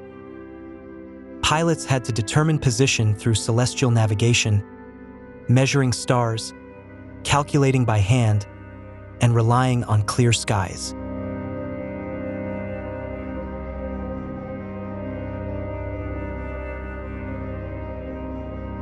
Charles Taylor was an experienced pilot, but he had limited flying time east of Florida.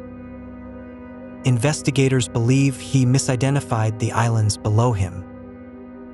Instead of recognizing the Bahamas, he believed he was seeing the Florida Keys.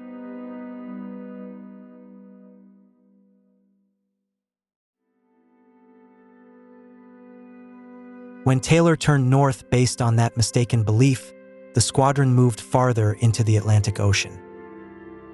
Fuel ran out before anyone could correct the error. It was a tragedy created by human misjudgment, not supernatural forces.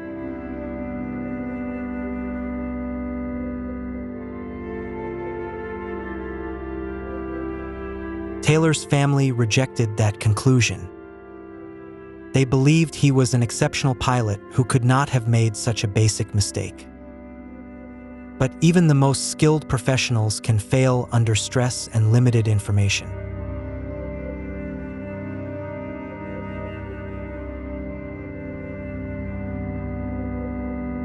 This was the harsh reality of pre-GPS aviation.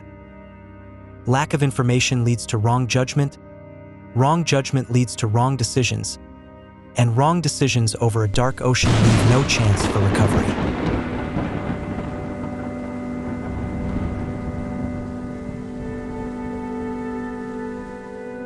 The Bermuda Triangle became a pop culture phenomenon in the 1970s when Charles Berlitz published The Bermuda Triangle, which sold more than 20 million copies worldwide. He combined many disappearances from different locations into one supernatural narrative.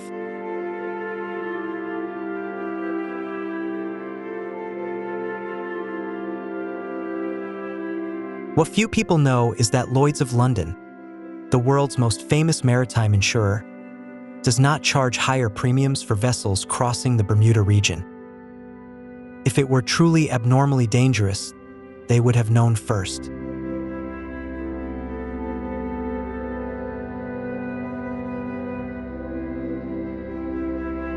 In 1975, researcher Lawrence David Cush examined each disappearance cited by Berlitz.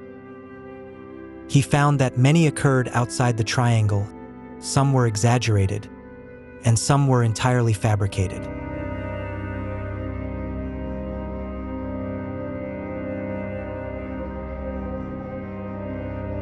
When disappearance rates are adjusted for the density of ship and aircraft traffic, the Bermuda Triangle is not exceptional. The Mediterranean Sea, the South China Sea, and waters around Japan actually show higher accident rates.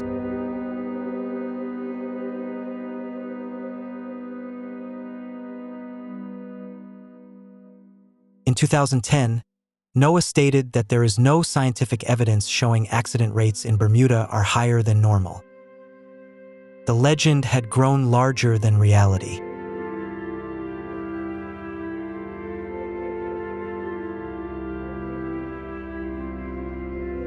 Most experts today agree on a combined explanation. Severe weather, navigational mistakes, outdated technology, and harsh ocean conditions are the true causes. No supernatural force is required.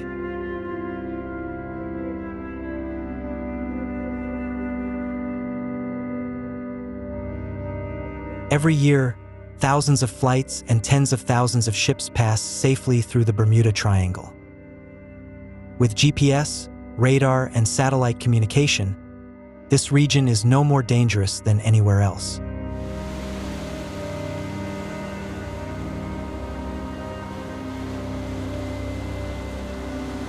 The seafloor of the Bermuda Triangle has been surveyed in detail using modern sonar technology. No strange structures or signs of mysterious forces have been found. Only the normal geology of a tropical ocean basin.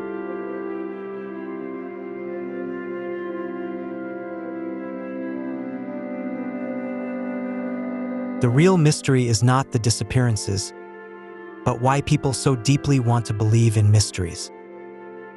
We search for extraordinary stories in a world where ordinary explanations often feel less satisfying than legend.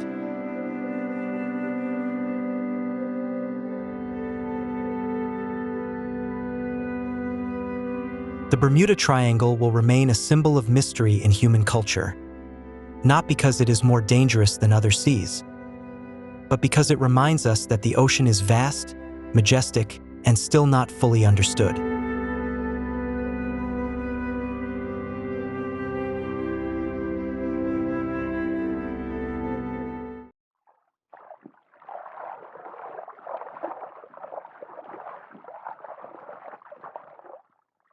From space, Earth holds a secret at its southern edge. A white, frozen, silent continent larger than Europe. A place where nature writes its own rules. Antarctica, the coldest, windiest, and most isolated continent on Earth.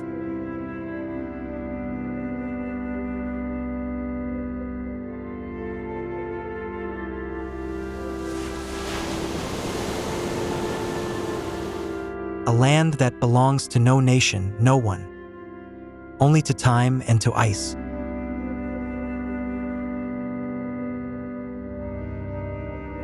Here, the sun does not rise or set in the usual sense. In summer, it circles the horizon endlessly, day and night. A golden light that never fades, surreal and desolate.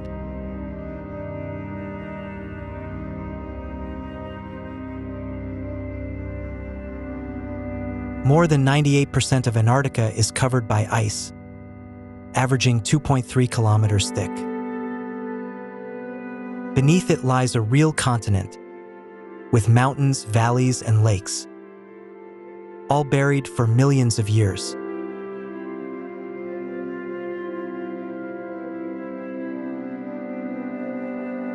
In this absolute wilderness, life still finds a way. The emperor penguin, a symbol of endurance and will. It does not escape the cold. It chooses to live within it.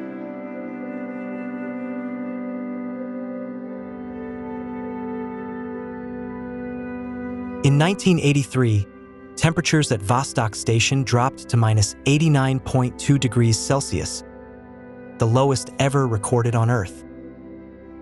At such extremes, the air can freeze human lungs within seconds. Even breath turns to ice before it touches the ground.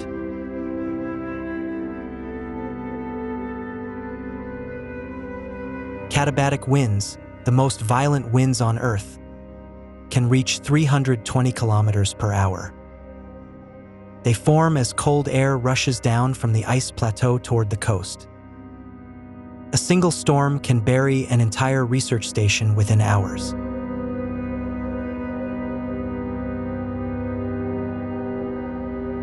A whiteout, when sky and ground merge into a single field of white. Humans lose all sense of direction, unable to tell up from down. Many explorers have died just meters from their camps.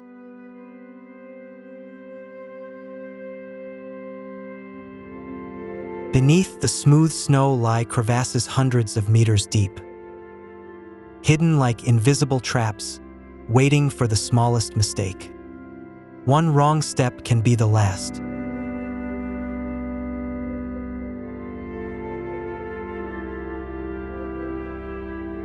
In winter, Antarctica is plunged into darkness for 6 months. Temperatures drop further, winds intensify, and no rescue flights can reach it. Those who remain must face both the cold and complete isolation.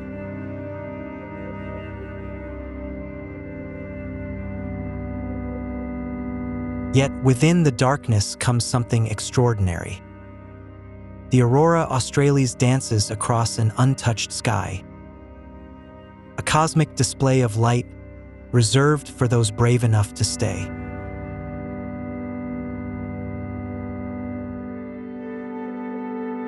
Here, humans are not masters, they are only visitors. Every day is a test of body, mind, and will. Antarctica shows no mercy to carelessness, yet rewards those who respect it.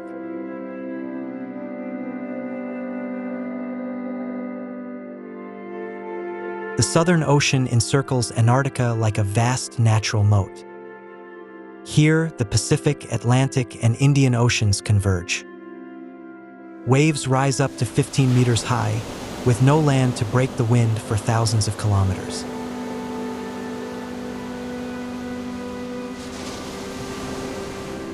The Southern Ocean is the engine of global ocean circulation. Dense cold water sinks here, driving warm currents across the planet. If this system were to stop, Earth's climate would be transformed entirely. The Southern Ocean is the richest feeding ground for humpback whales. They migrate thousands of kilometers just to reach these waters each summer. Their songs travel for hundreds of kilometers underwater, a mysterious language of the sea.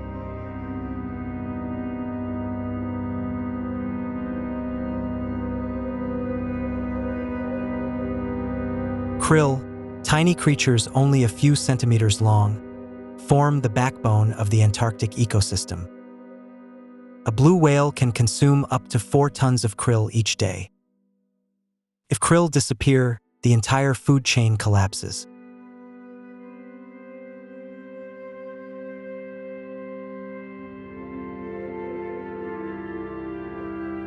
Emperor penguins can dive deeper than 500 meters and hold their breath for over 22 minutes. Their bodies slow their heart rate to conserve oxygen. Beneath the surface, they become perfect hunters.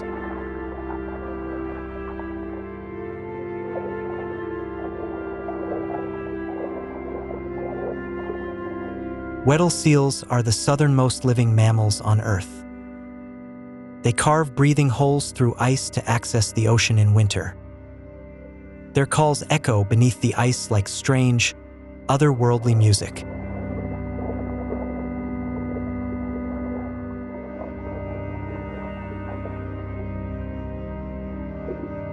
Icebergs are more than frozen water. They carry minerals and nutrients from land into the sea. As they melt, they feed algae, the foundation of the ocean's food web.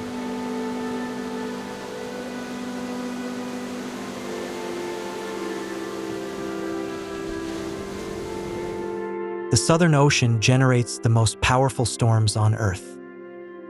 With no land to block the winds, they circle the continent endlessly. Sailors named these waters the Roaring Forties, Furious Fifties, and Screaming Sixties.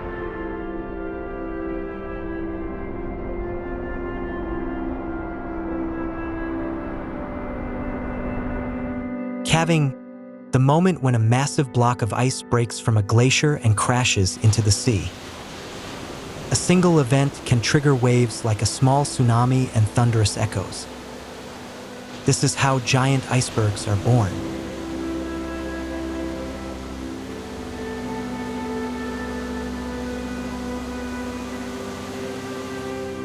The Lambert Glacier, the largest in the world, stretches over 400 kilometers wide and 700 kilometers long. It moves only meters per day, almost invisible to the eye. Yet its force can crush mountains and reshape the land itself.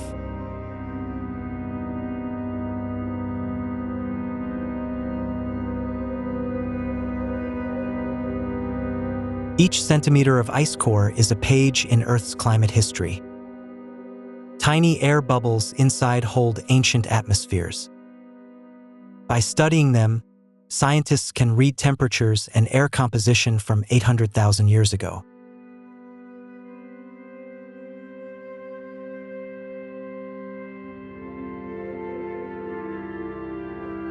Ice core data reveals that today's CO2 levels exceed anything seen in 800,000 years.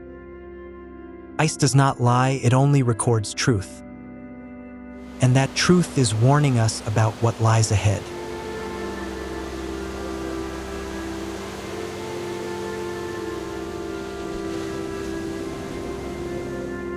The Transantarctic Mountains stretch over 3,500 kilometers, one of the longest ranges on Earth. Yet most of it remains buried beneath ice, with only the highest peaks exposed. It forms a natural divide across the continent.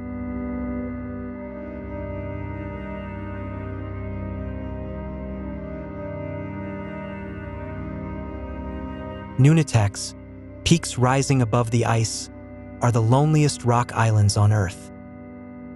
Only lichens and moss survive here. They stand as witnesses to millions of years of buried history.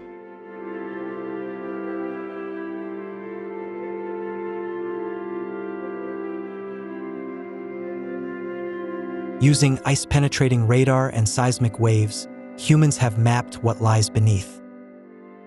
Mountains higher than the Alps, valleys deeper than the Grand Canyon. A hidden continent sleeps beneath the ice.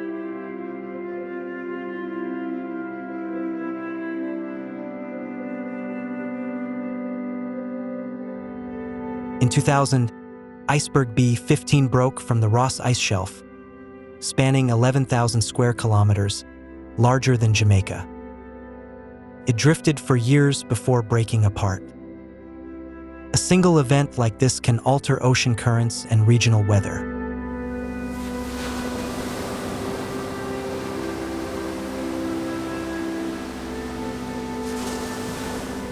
Russia's Vostok Station sits at the heart of Antarctica, on an ice plateau 3,500 meters high. It is the coldest place ever recorded on Earth. And beneath it, buried under 4 kilometers of ice, lies one of science's greatest mysteries.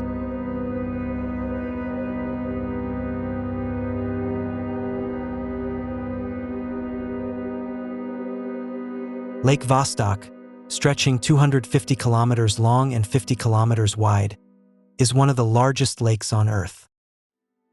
Yet it has remained sealed beneath 4 kilometers of ice for over 15 million years.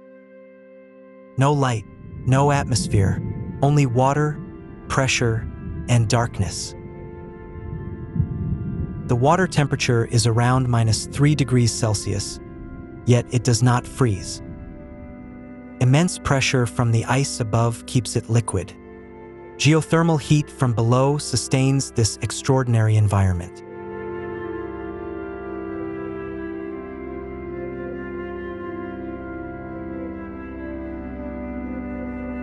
In 2012, scientists drilled through the ice and reached the lake for the first time.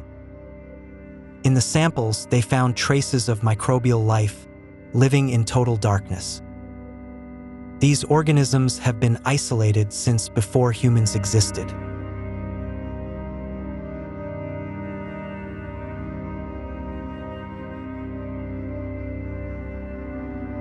Lake Vostok has become a model for studying life beyond Earth. Europa, a moon of Jupiter, may hold a similar ocean beneath its ice. If life can exist here, it may exist there and far beyond.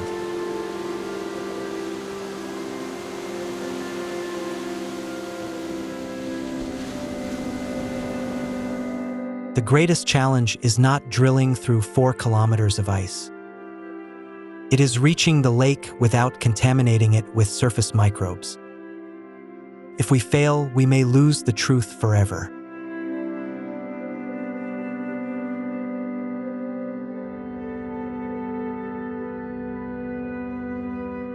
Lake Vostok still holds most of its secrets. We know it exists and that it may harbor life. But the true answers remain hidden in darkness, beneath 4 kilometers of ice.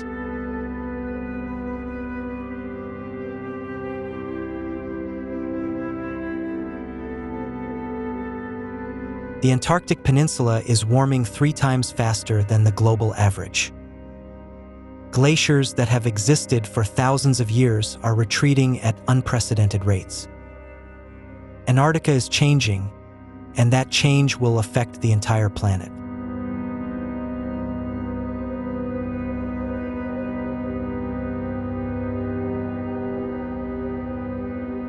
If all Antarctic ice were to melt, global sea levels would rise by 58 meters. Hundreds of coastal cities would disappear beneath the ocean. This is not science fiction, it is basic physics.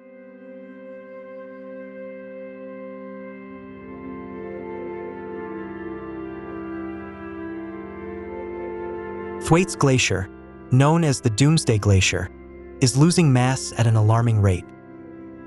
If it collapses, global sea levels could rise by 60 centimeters. Its failure could trigger the collapse of even larger ice systems.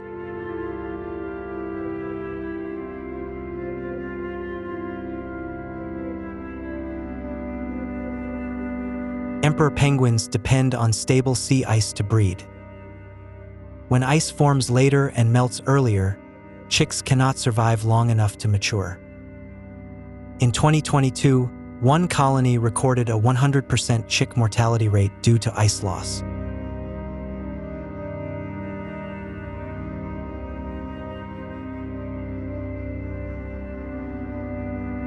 In 1959, the Antarctic Treaty declared the continent a place for peace and science. No nation may claim ownership.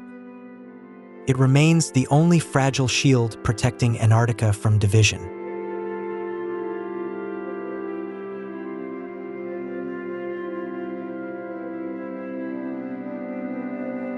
More than 70 nations are present in Antarctica for science.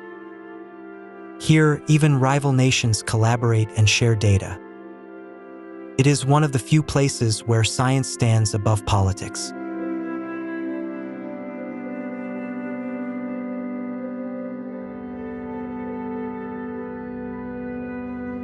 Every day, terabytes of data are sent from Antarctica to the world. Temperature, ice thickness, atmospheric data, marine life. Antarctica is Earth's early warning system, and it is sending signals.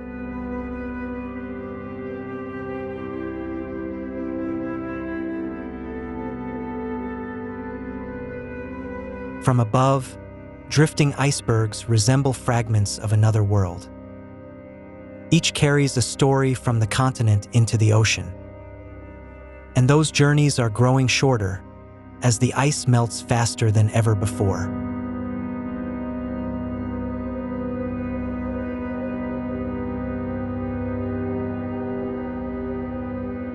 In Antarctica's summer, the sun never sets. It circles the horizon, casting an endless light. An experience that reshapes how we understand time and space.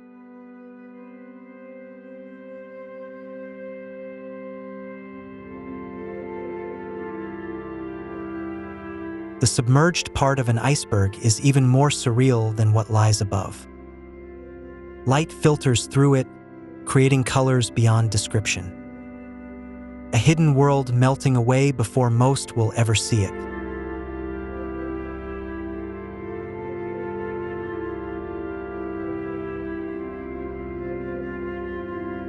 Not all of Antarctica is silent. Adelie penguin colonies are loud and alive, like crowded cities. Life here is not fragile, it is fierce and resilient.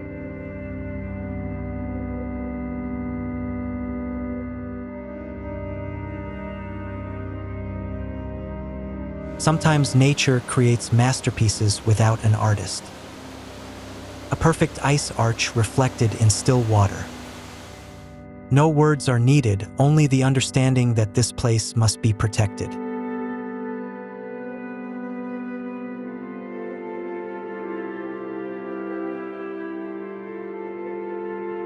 Aurora and ice share a single moment.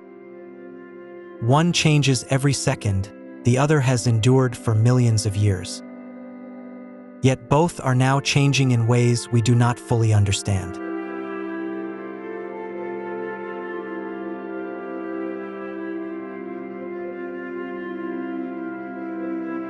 Antarctica is not silent. It speaks through cracking ice, howling winds, and restless seas. It speaks through data and traces of life. The question is, are we listening?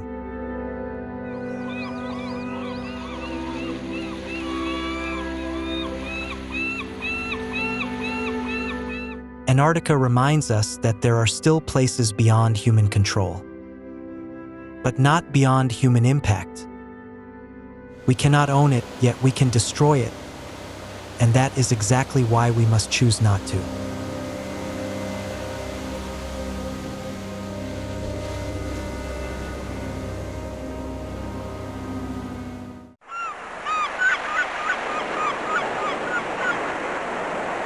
At sunrise, the Persian Gulf looks as if nothing has ever happened here. The surface is calm, silent, endless. But beneath that still water, beneath hundreds of meters of sediment and ancient rock, lies something that has shaped modern human history for more than a century. The Arabian Sea spans more than 3.8 million square kilometers. Most of its seabed has never been touched, fully mapped, or drilled by humans. It remains one of the least understood regions on Earth, and potentially one of the richest yet to be explored. In these shallow waters, oil has been discovered and extracted for more than 80 years. The Middle East's first oil wells lie just beneath, shallow, accessible, easy to reach. But the easy resources are running out. And human ambition is now moving farther and deeper. This is a boundary humans have seen for thousands of years without understanding its geological meaning. The color shifts because the seabed suddenly drops hundreds of meters. On one side lies the continental shelf, explored and known. On the other lies the deep ocean, where the real secrets remain. At night, the ocean guards its secrets even more carefully. No aircraft can see through it. No satellite can penetrate its depths. What lies beneath is safer than any vault on land. And that is exactly why the most critical explorations happen in silence, often under the cover of darkness. From June to September, the southwest monsoon turns the Arabian Sea into a nightmare. Waves reach up to 5 meters, visibility drops near zero, and underwater currents become unpredictable. Deep-sea exploration is limited to the remaining 8 months, and every calm day comes at a cost. 50 meters deep, sunlight still exists. Colors still exist. Life still exists. But as you go deeper, everything changes. Light fades. Colors disappear. And at a few hundred meters, it becomes a world where humans cannot survive without machines. This is what oceanographers call the twilight zone, where the last traces of light disappear. Below lies only darkness, pressure, and absolute silence. And in a place untouched by sunlight, beneath thousands of meters of cold water, ancient hydrocarbon deposits may still remain, undisturbed since their formation. At 200 meters deep, the world is completely different. Pressure is 20 times that at the surface. Temperatures drop to 7 to 10 degrees Celsius. A fine layer of sediment stretches endlessly like an underwater desert. And beneath it, Earth's geological history is recorded layer by layer. Each meter deeper represents thousands of years. This is the edge of the continental shelf, where land ends and the abyss begins. These cliffs rise hundreds of meters, nearly vertical, recording hundreds of millions of years of geological history in stone. Geologists read them like treasure maps, searching for signs of hydrocarbon traps hidden below. At 1,500 meters, pressure reaches 150 times atmospheric levels, enough to crush human bones instantly. Temperatures approach freezing. No light, almost no currents. Yet within this pale sediment, methane molecules sometimes seep upward, a signal that something lies deeper below. These bubbles are not random. Methane seepage is the clearest geochemical signal of hydrocarbons below, like smoke revealing fire. In the deep Arabian Sea, such seeps have been recorded in multiple locations. Each stream of bubbles is an arrow pointing downward, toward the answer. Hydrothermal vents reveal intense geothermal activity beneath the seafloor. This activity is part of the long process that forms oil over millions of years. Where the Earth is still hot, where the subsurface is still active, the conditions for hydrocarbon formation may still exist. Not only in the past, but even today. Each sediment layer is a page of history. Brown marks shallow, life-rich seas. Gray signals deep, oxygen-poor waters. Black layers contain organic material, the precursor to oil. Geologists read these cores and witness hundreds of millions of years unfold before them. Even in total darkness, life persists. These creatures have evolved over millions of years to survive conditions humans cannot endure.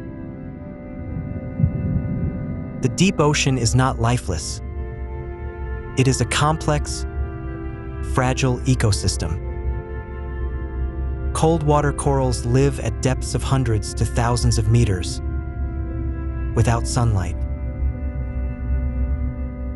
They grow slowly, live for thousands of years, and support entire ecosystems. Yet they remain invisible to the surface world until human activity reaches them. At 4,000 meters, the seafloor is flatter than any land plane. Red sediment accumulates incredibly slowly, less than 1 millimeter per 1,000 years. This is one of the quietest places on Earth. And beneath it, seismic data suggests massive geological structures that may have never been explored. This seismic vessel is mapping what lies beneath the seabed using sound waves. Air guns fire powerful pulses downward, through water, mud, and rock, before they reflect back. This is how humans see through thousands of meters into the earth. These streamers stretch up to 12 kilometers, longer than Mount Everest is tall if stood upright. They carry thousands of ultrasensitive sensors, detecting vibrations far beyond human perception. A single day of data can reach millions of gigabytes, more than entire national libraries. Every 20 seconds, air guns fire, releasing pressure waves traveling at 1,500 meters per second. When they hit boundaries between rock layers, part of the signal reflects back. From this, scientists reconstruct a three-dimensional image of the subsurface. Semi-submersible rigs operate in waters up to 3,600 meters deep. From the platform, a drilling column kilometers long is lowered like a needle through water and into the earth. It is one of the most complex engineering systems ever built to find oil. The ROV is the human eye and hand in the deep ocean. Weighing several tons and protected by titanium, it connects to the surface through a thin fiber optic cable. Data and images stream back in real time with almost no delay. A movement that seems simple, but performed at 2,000 meters under crushing pressure. Operators control robotic arms with millimeter precision. This 1-meter core sample could hold answers worth billions of dollars. An FPSO processes, stores, and offloads oil entirely at sea. Can handle hundreds of thousands of barrels per day. In contested waters, its mobility becomes a strategic advantage fixed platforms cannot match. Each kilometer of deep-sea pipeline can cost over $10 million. These lines stretch hundreds of kilometers, linking wells to ships or shore. Repairing them is as complex as rebuilding a skyscraper underwater.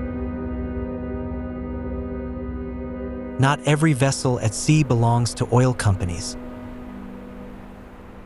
Some are research ships operating quietly, collecting data never made public. And it is precisely that hidden data that raises the most questions.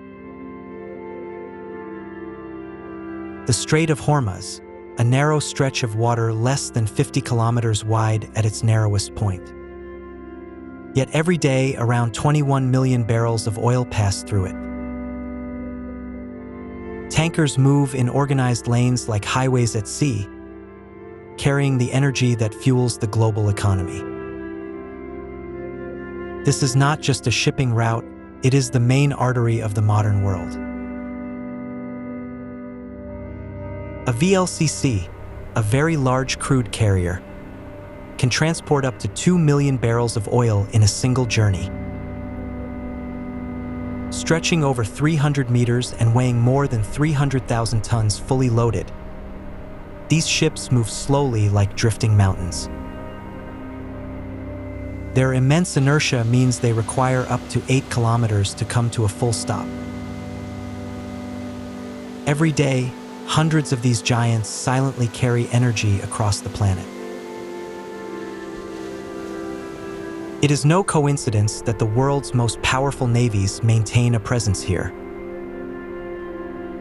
Every oil shipping route is a strategic corridor that must be protected. Every offshore platform is a potential target. In these waters, energy and military power are inseparable. This is conflict without gunfire. A vessel appears not to attack, but to assert presence, to signal ownership over the waters. And whenever geological data begins to reveal valuable resources, these silent confrontations become more frequent. The flames burning atop offshore platforms are flared gas. Natural gas released alongside oil but burned due to lack of transport infrastructure. From space, these flames glow like artificial stars. Each one is a clear signal oil is being extracted below. In deep waters, such flames have yet to appear, but that may soon change. On maps, maritime borders are just straight lines. In reality, they are invisible. Water does not recognize ownership. Fish do not carry passports. But when oil lies beneath disputed zones, those invisible lines become boundaries worth billions, and suddenly, they matter immensely. This is a common scene in disputed waters. A survey vessel enters a contested zone and is quickly intercepted. No weapons, no collision, just a clear message. The data beneath this seabed is not meant to be shared. From the deck of a drilling vessel in the Arabian Sea, there is no land in sight, only endless water and sky. But beneath the ship, a drill string descends thousands of meters into the earth, searching for something that could reshape an entire region, or perhaps nothing at all. Hormuz is one of the busiest maritime routes on Earth. Hundreds of vessels pass through it daily. And if a new deep-sea oil field is confirmed to the south, that number will rise significantly. More opportunity, but also more risk.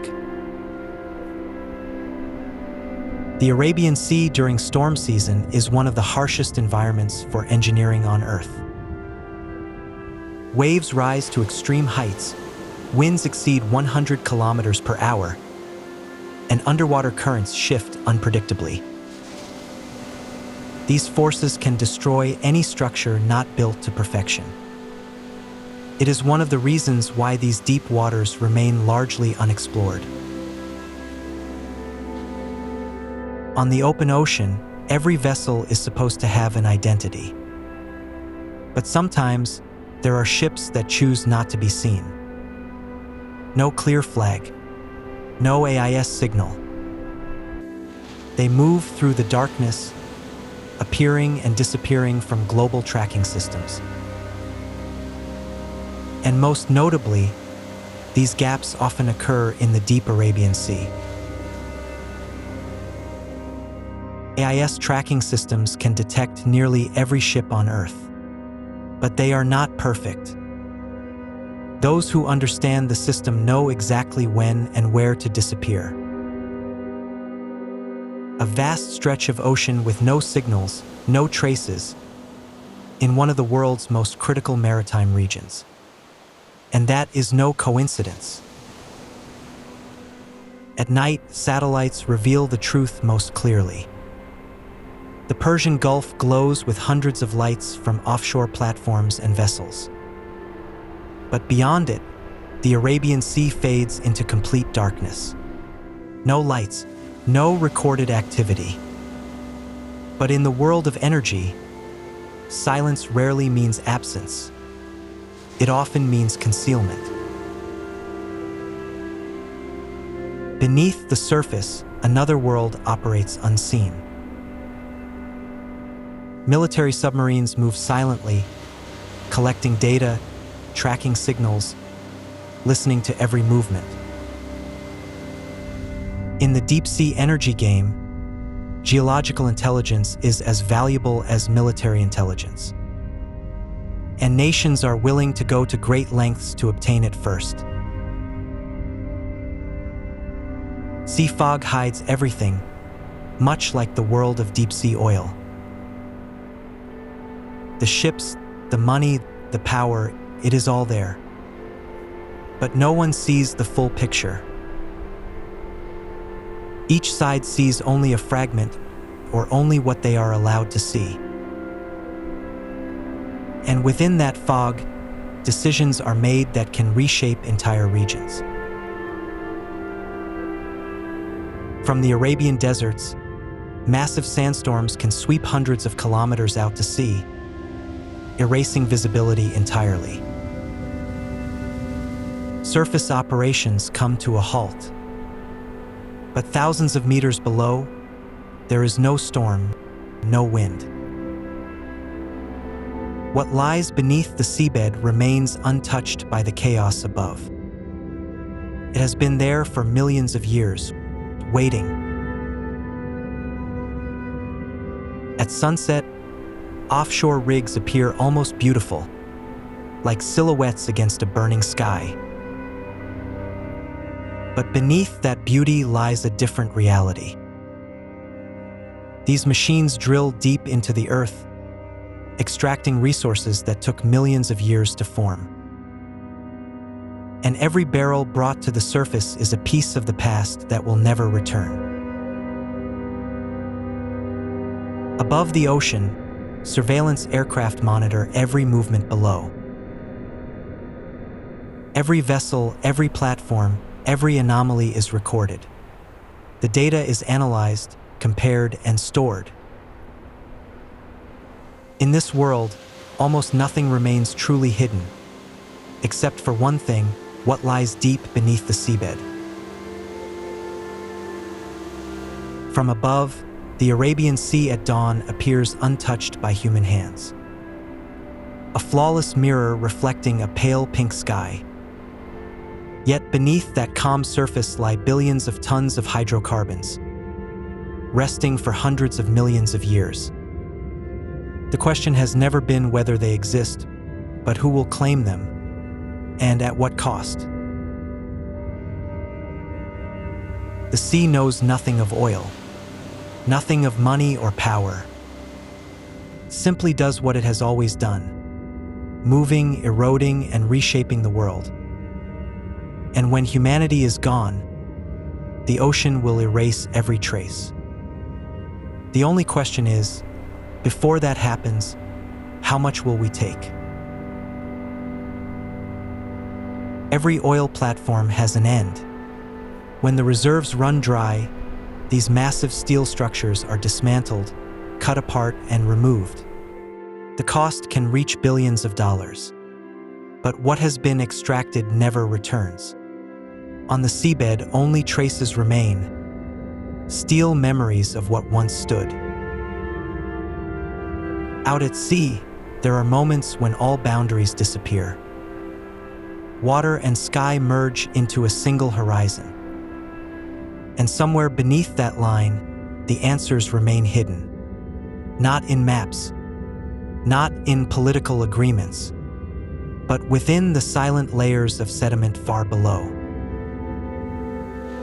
At sunset, the Arabian Sea becomes a breathtaking canvas of light, beautiful enough to make one forget what lies beneath.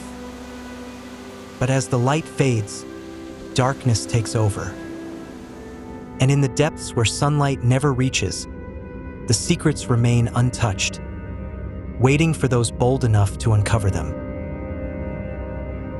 Night falls, and the ocean returns to its true nature: dark, deep, and endless. What lies beneath does not disappear. It only becomes quieter, more patient. The story of oil is not over. It is simply shifting from desert sands to ocean depths, and the seabed has not yet told its full story.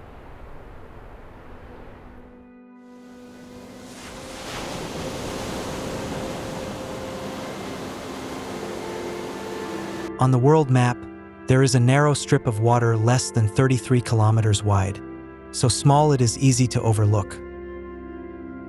Yet every day, 30% of the world's oil passes through here. It is called the lifeline of civilization.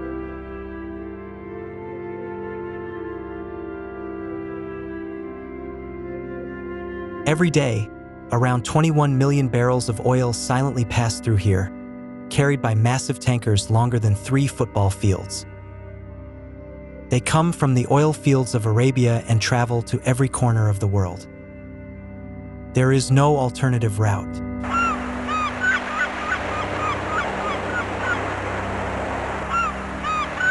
The Strait of Hormuz lies between Iran and the Arabian Peninsula, a single gateway connecting the Persian Gulf to the Indian Ocean.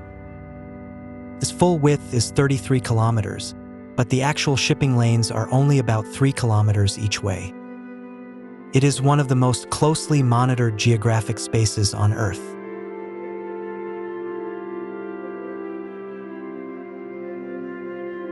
Thousands of years ago, Arab traders sailed these waters, carrying spices, pearls, and silk to India.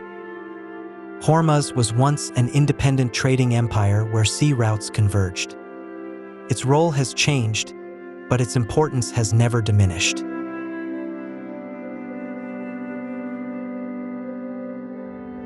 The human body can survive weeks without food and days without water, but only minutes without breathing. The global economy is the same. It can endure many shocks, but it cannot survive if Hormuz is closed. That is why this place is called the throat of the world.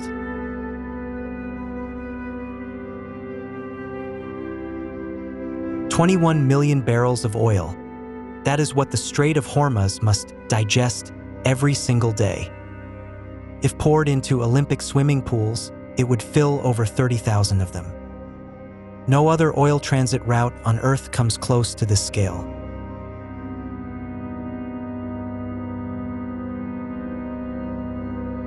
China is the world's largest oil importer, and much of it must pass through Hormuz. Every factory running, every car moving, every building being heated in China is tied to this narrow stretch of water. It is a geographic dependency Beijing has never been comfortable with.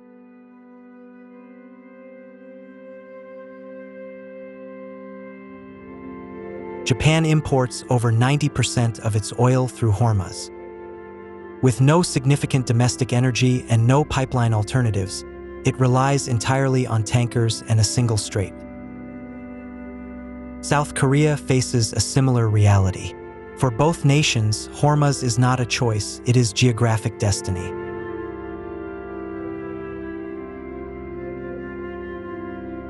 If supply through Hormuz is disrupted for just a few days, global oil prices could surge by tens of % within 24 hours. And when oil rises, everything rises: transport, manufacturing, food, electricity. The global supply chain tightens like a body cut off from its blood flow. We often think of oil as fuel for cars or planes. But it is also the foundation of plastics, fertilizers, pesticides, paints, synthetic fabrics, and thousands of other products. Half the items in the room you are in contain petroleum derivatives. Hormuz doesn't just carry fuel, it carries modern industry itself.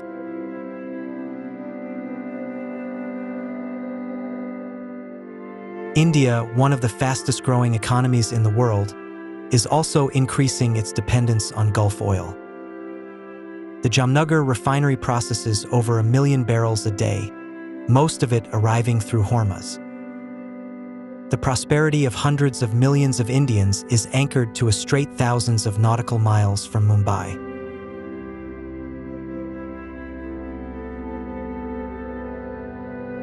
The northern shore of the strait belongs to Iran, the country that controls much of this strategic waterway. From here, every passing vessel is within sight, radar range, and if necessary, missile range of Tehran. It is one of the rare geographic advantages Iran holds in the global geopolitical game.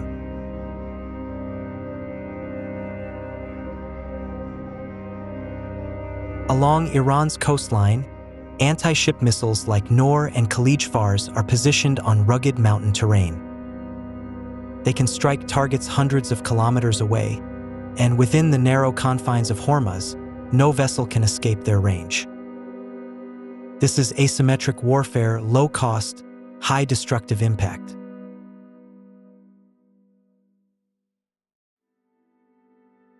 Iran does not rely only on exposed weapons. Inside coastal mountain ranges, underground bases carved into rockhouse fast boats, missiles, and command centers. Satellite imagery cannot fully reveal them. Conventional bombs cannot easily penetrate them. This is a hidden card Iran holds, and its adversaries know it well.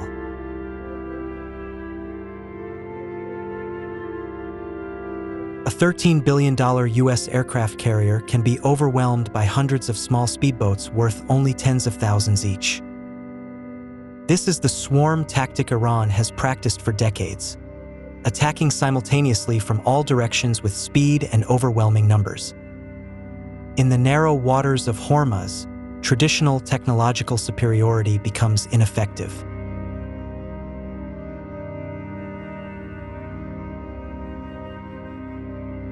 Beneath the strait, where no human eye can see, Iran could deploy thousands of naval mines within hours. A single mine can tear open the hull of a supertanker. And once a few ships are damaged or sunk, the entire route can be shut down, not by force but by fear. It is one of the most effective psychological weapons in Hormuz.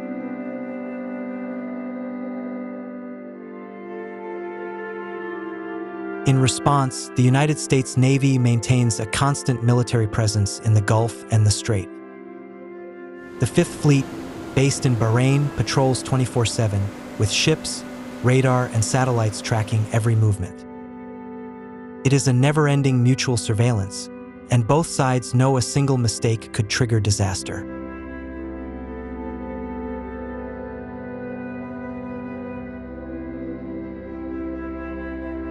What sounds like a hypothesis has already happened multiple times.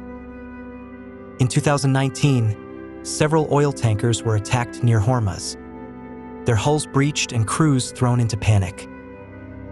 Oil prices spiked instantly, and global financial markets trembled. Just a few attacks, without full-scale war, were enough to trigger worldwide economic anxiety.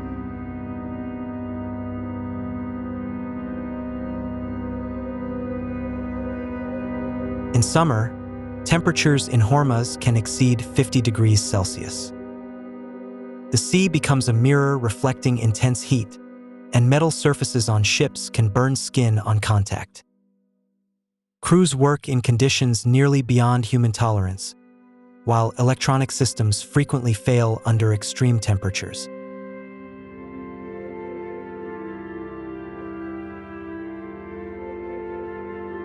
From the Arabian Desert, massive sandstorms regularly sweep into the strait, reducing visibility from kilometers to zero within minutes.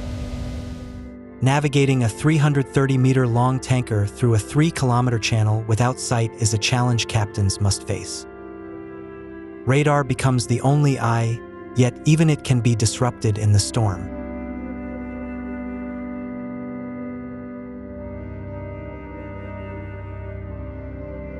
Hundreds of oil tankers operating simultaneously, burning low-grade heavy fuel, create a persistent haze over the strait. Combined with high humidity from the sea and desert sand, the air becomes dense and hazardous. It is one of the most polluted marine regions on the planet.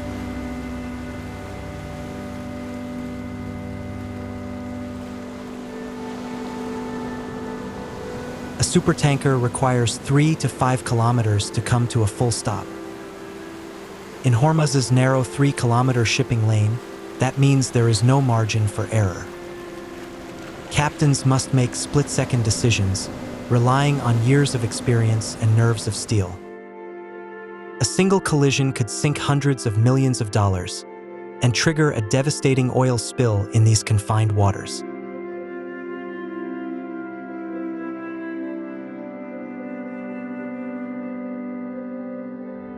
At the gateway of the strait, Hormuz Island appears like a work of art from above. Vivid red soil rich in iron oxide, interwoven with streaks of white, yellow, purple, and orange. It is known as the Rainbow Island. Beneath these extraordinary colors lies a history of thousands of years, when this region was once a global trade hub.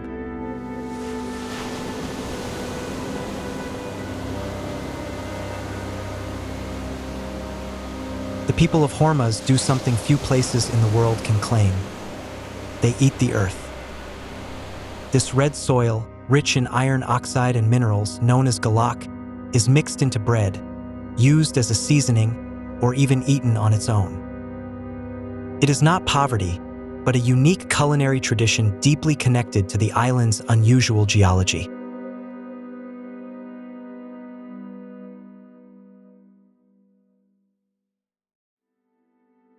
Every morning, fishermen set out to sea on small wooden boats, following traditions passed down for centuries.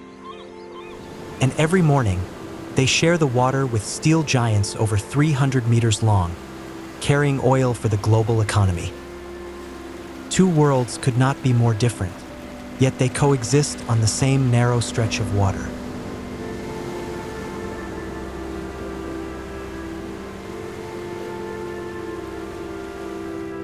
Bandar Abbas, a city of 500,000 on the northern shore, exists because of Orcas and lives through it.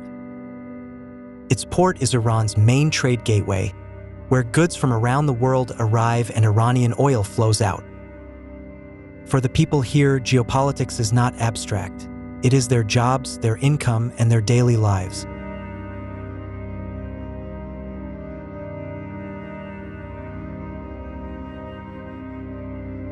As the sun sets behind anchored oil tankers, Orcas reveals a breathtaking beauty, red, orange, and purple blending across the calm sea. It is a moment where grandeur and fragility coexist. The pure beauty of nature, and beneath it, the ever-present tension of geopolitics.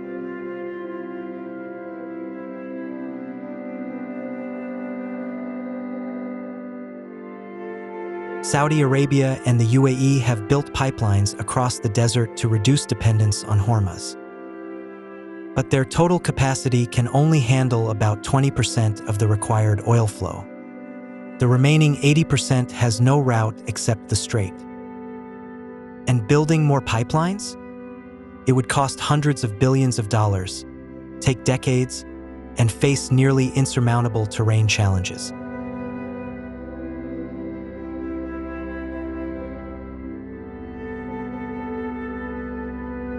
In theory, tankers could reroute around the Cape of Good Hope in Africa. But that would add thousands of nautical miles, weeks of travel, and dramatically higher costs. Oil prices would rise 10 to 15% from transport alone, and the world would need twice as many tankers. It is not impossible, just too expensive to be practical.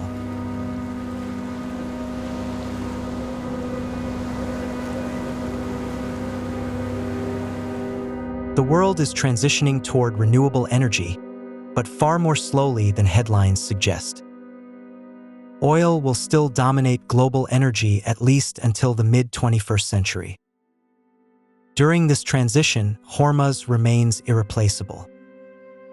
Dependency does not disappear overnight, it fades gradually over decades.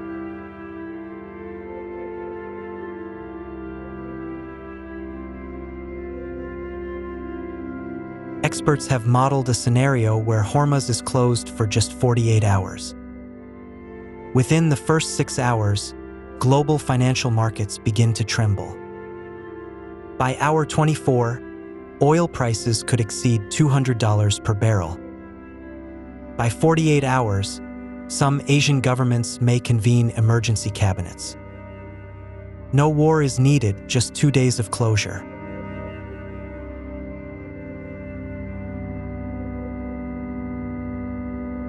Globalization has created unprecedented prosperity, but it has also created critical vulnerabilities.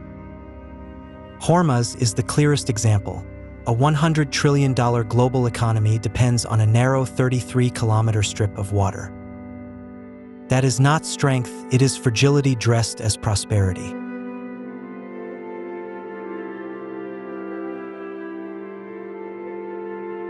Every oil tanker that passes safely through Hormuz is the result of a delicate balance between Iran and the United States, between Saudi Arabia and its neighbors, between geopolitical calculations and economic interests. Peace here is not luck. It is the product of constant restraint, day after day. And that restraint can break at any moment.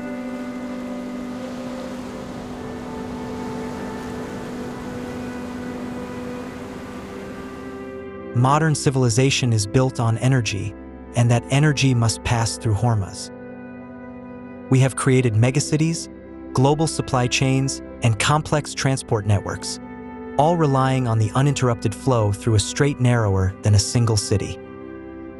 It is one of the greatest contradictions of our time.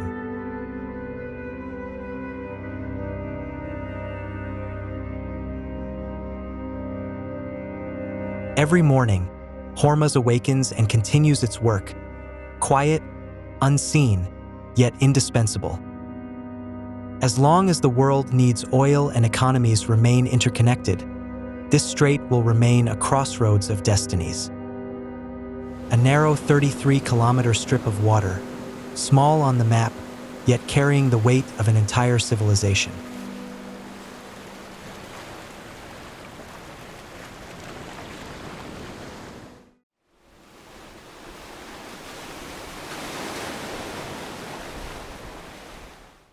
The Atlantic Ocean, the second largest ocean on this planet, stretches across more than 106 million square kilometers. It is not only a vast body of water, but also the beating heart that regulates Earth's climate. Every living thing on land is touched in some way by its breath.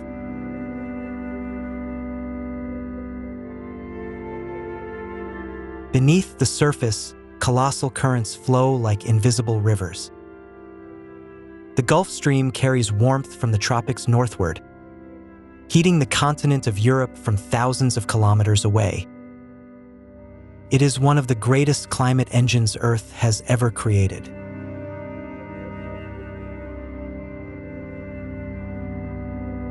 From above, the Atlantic appears calm and endless. But beneath lies a living world that never truly sleeps. Millions of creatures are moving, hunting, and struggling to survive right now at this very moment.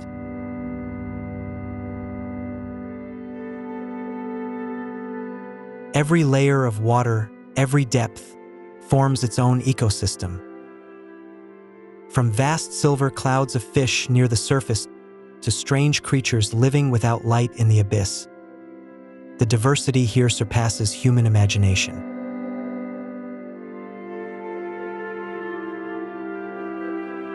The floor of the Atlantic hides mountains taller than the Alps and trenches deeper than Mount Everest. The mid-Atlantic ridge runs through the ocean like the spine of the planet. This majestic terrain shapes all life above it.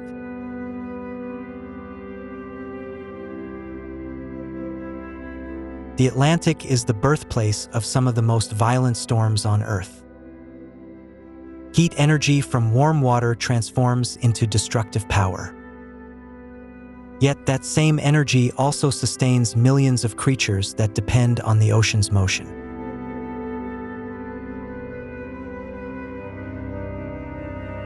The humpback whale, a creature weighing up to 40 tons, can still launch itself clear above the sea in a breathtaking display. Each year, it migrates more than 8,000 kilometers, from warm tropical waters to the food-rich cold seas of the far north. It is one of the longest journeys made by any mammal on Earth.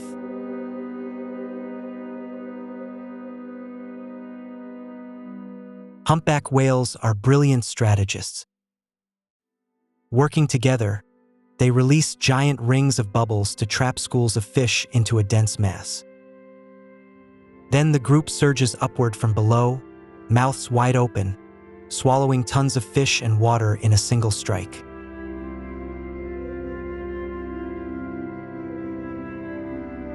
The song of the humpback whale is among the most complex sounds in nature. Males may sing continuously for up to 20 hours, their voices traveling thousands of kilometers through the sea. Each population has its own dialect, and the songs slowly evolve each year like a living culture.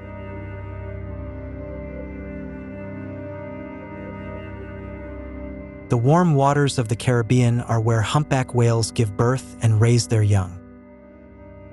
A newborn calf may already weigh 1 ton and drink hundreds of liters of milk each day. During the first months of motherhood, the female does not feed, devoting all her energy to her calf.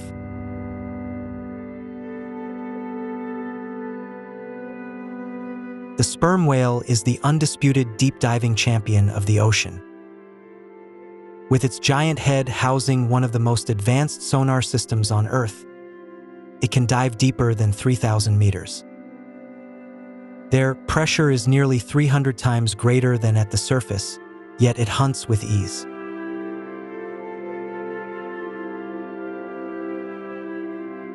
Kilometers below the surface, in total darkness, sperm whales confront giant squid.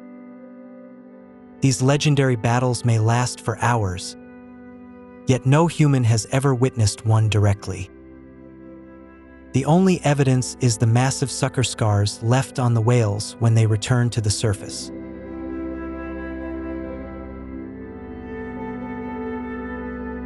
The great white shark is an icon of ocean power. It can migrate more than 20,000 kilometers each year, crossing the full width of the Atlantic and returning to the exact point where it began. By sensing Earth's magnetic field, it navigates with the precision of a living compass.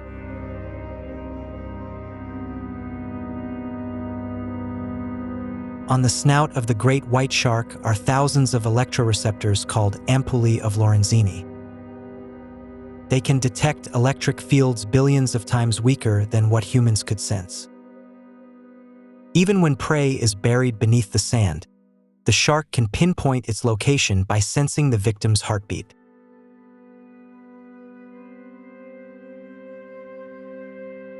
Bluefin tuna are the marathon racers of the sea.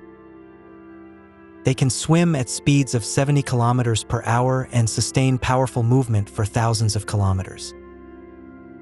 Each year they cross the Atlantic to spawn in the Mediterranean, then return to the rich feeding grounds of the Western Ocean.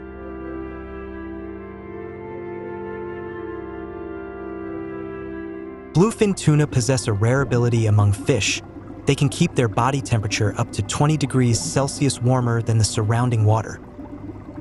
Their heat exchange system works like an internal furnace. This allows their muscles to perform at maximum power in waters of any temperature.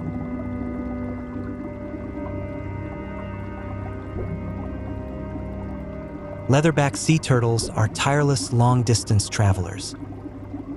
They migrate from the shores of the Americas to Africa in search of food, completing round trips of more than 16,000 kilometers each year. After decades away, females still return to the very beach where they were born to lay eggs.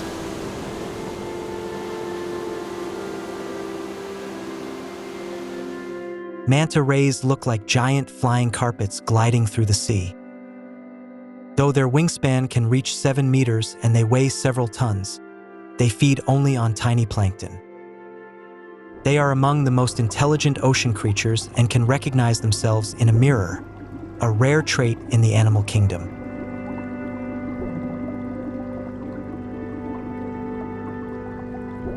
Atlantic salmon undertake one of nature's most tragic and heroic journeys. They spend years at sea, then return to the exact river where they were born to spawn and die. They leap waterfalls, battle raging currents, and stop eating entirely, all to fulfill the final purpose of their lives.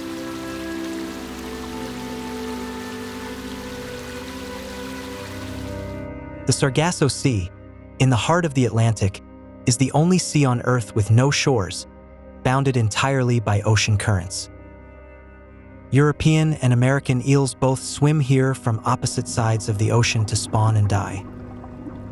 Their young then begin the long journey back to continents their parents never knew.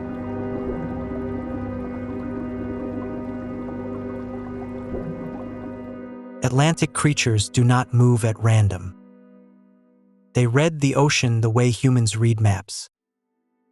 Water temperature, current direction, salinity, and light are invisible but precise signals that species have learned to decode through millions of years of evolution.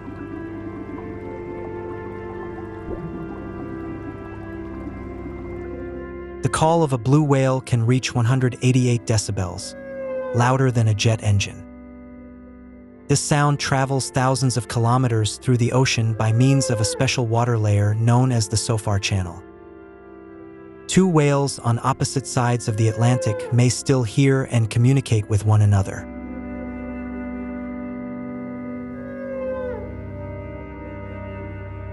Dolphins do far more than swim. They are playful, curious, and remarkably intelligent. Their sonar is so precise that it can detect an object the size of a coin from 100 meters away in total darkness. Each dolphin has its own signature name that other members of the pod instantly recognize.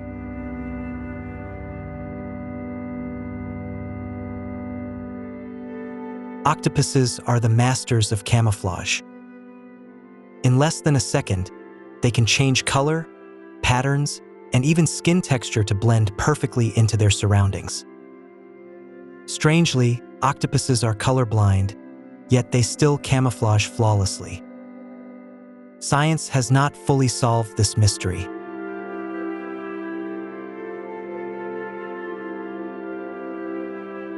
The bait ball is one of the most dramatic spectacles in the ocean.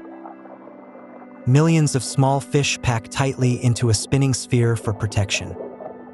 From above, birds dive down. From below, large fish and dolphins attack.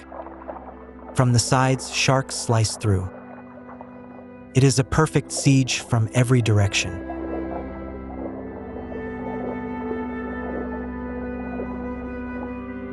Horseshoe crabs have existed for 450 million years, older than the dinosaurs. Every year, during the full moon nights of May, millions crawl onto Atlantic beaches to breed. It is one of the largest and most ancient mass migrations still surviving on this planet.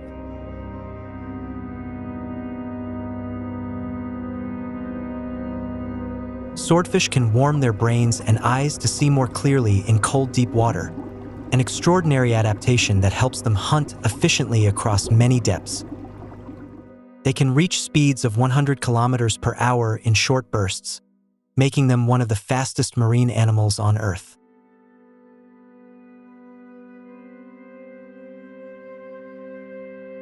Each night, the sea becomes an upside-down sky of stars. Trillions of bioluminescent plankton illuminate the ocean from within. This phenomenon is not only beautiful, their living light is also a language for communication, warning predators, and attracting mates in the darkness below.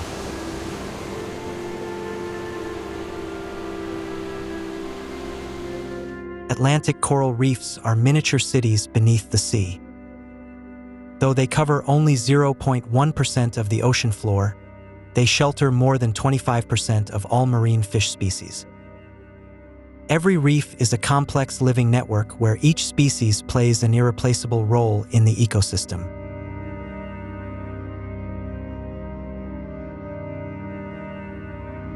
The largest creature is not always the most powerful. The lionfish is small, yet armed with deadly venomous spines and bright fins like warning flags to the sea. It does not need to flee or hide. It stands proudly still and lets the entire ocean know, never come too close.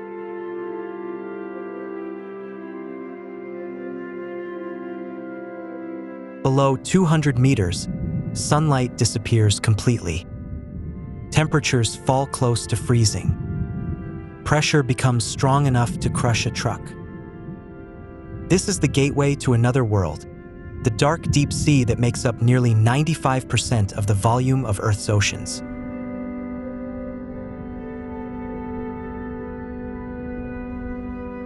Deep-sea anglerfish carry a living lantern above their heads, a glowing organ powered by symbiotic bacteria. In total darkness, this tiny light becomes the perfect trap. Curious prey swims toward the glow and straight into a mouth of long, waiting teeth.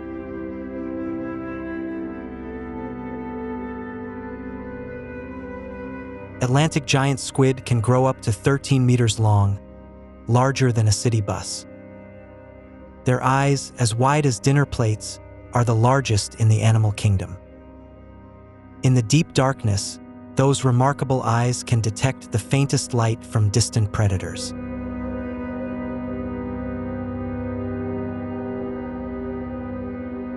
In the dark, deep sea, food falls from the sky, an underwater sky. Marine snow is made of endless organic fragments, dead creatures, waste, and shed scales drifting down from above. It is the main source of energy for the deep ecosystem, a constant rain of nutrients that never stops.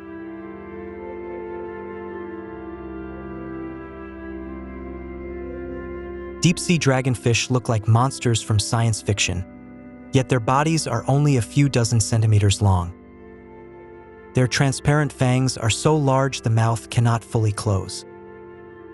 Rows of glowing lights along the body flash to communicate or lure prey, like a living spacecraft shining through the dark.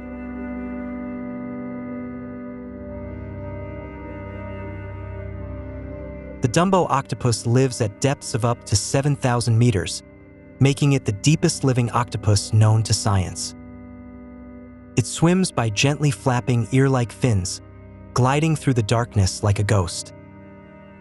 Under immense pressure, its body does not collapse because it contains no hollow air spaces.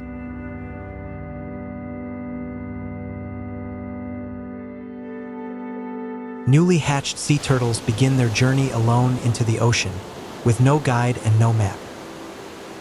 They navigate using Earth's magnetic field and warm currents, living among drifting seaweed mats like floating lifeboats. These are the most mysterious years of a turtle's life, known to science as the lost years.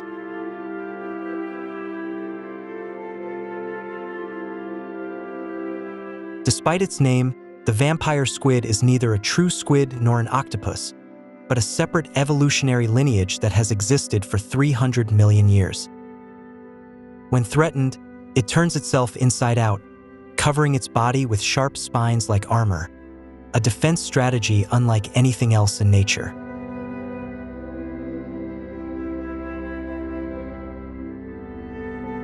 Deep-sea glass shrimp solve camouflage in the most extreme way possible, by becoming completely transparent.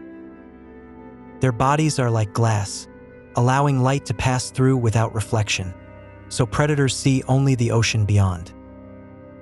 Their red organs are the only visible part, but at depth red light disappears, making them effectively invisible.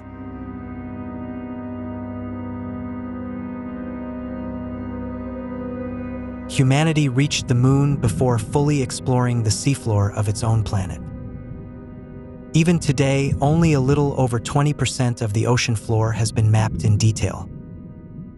Every deep dive reveals new discoveries, creatures never before named, living in a world utterly foreign to us.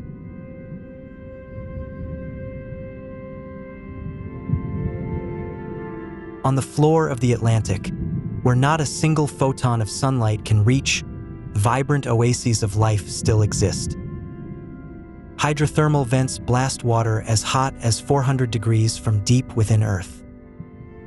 These are ecosystems that do not depend on the sun. They run on energy from the planet's interior.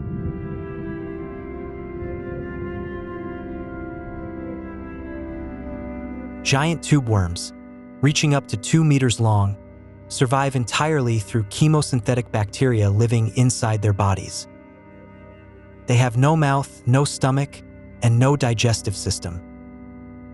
Instead, the bacteria convert vent chemicals into food and sustain their host, a perfect alliance between two forms of life.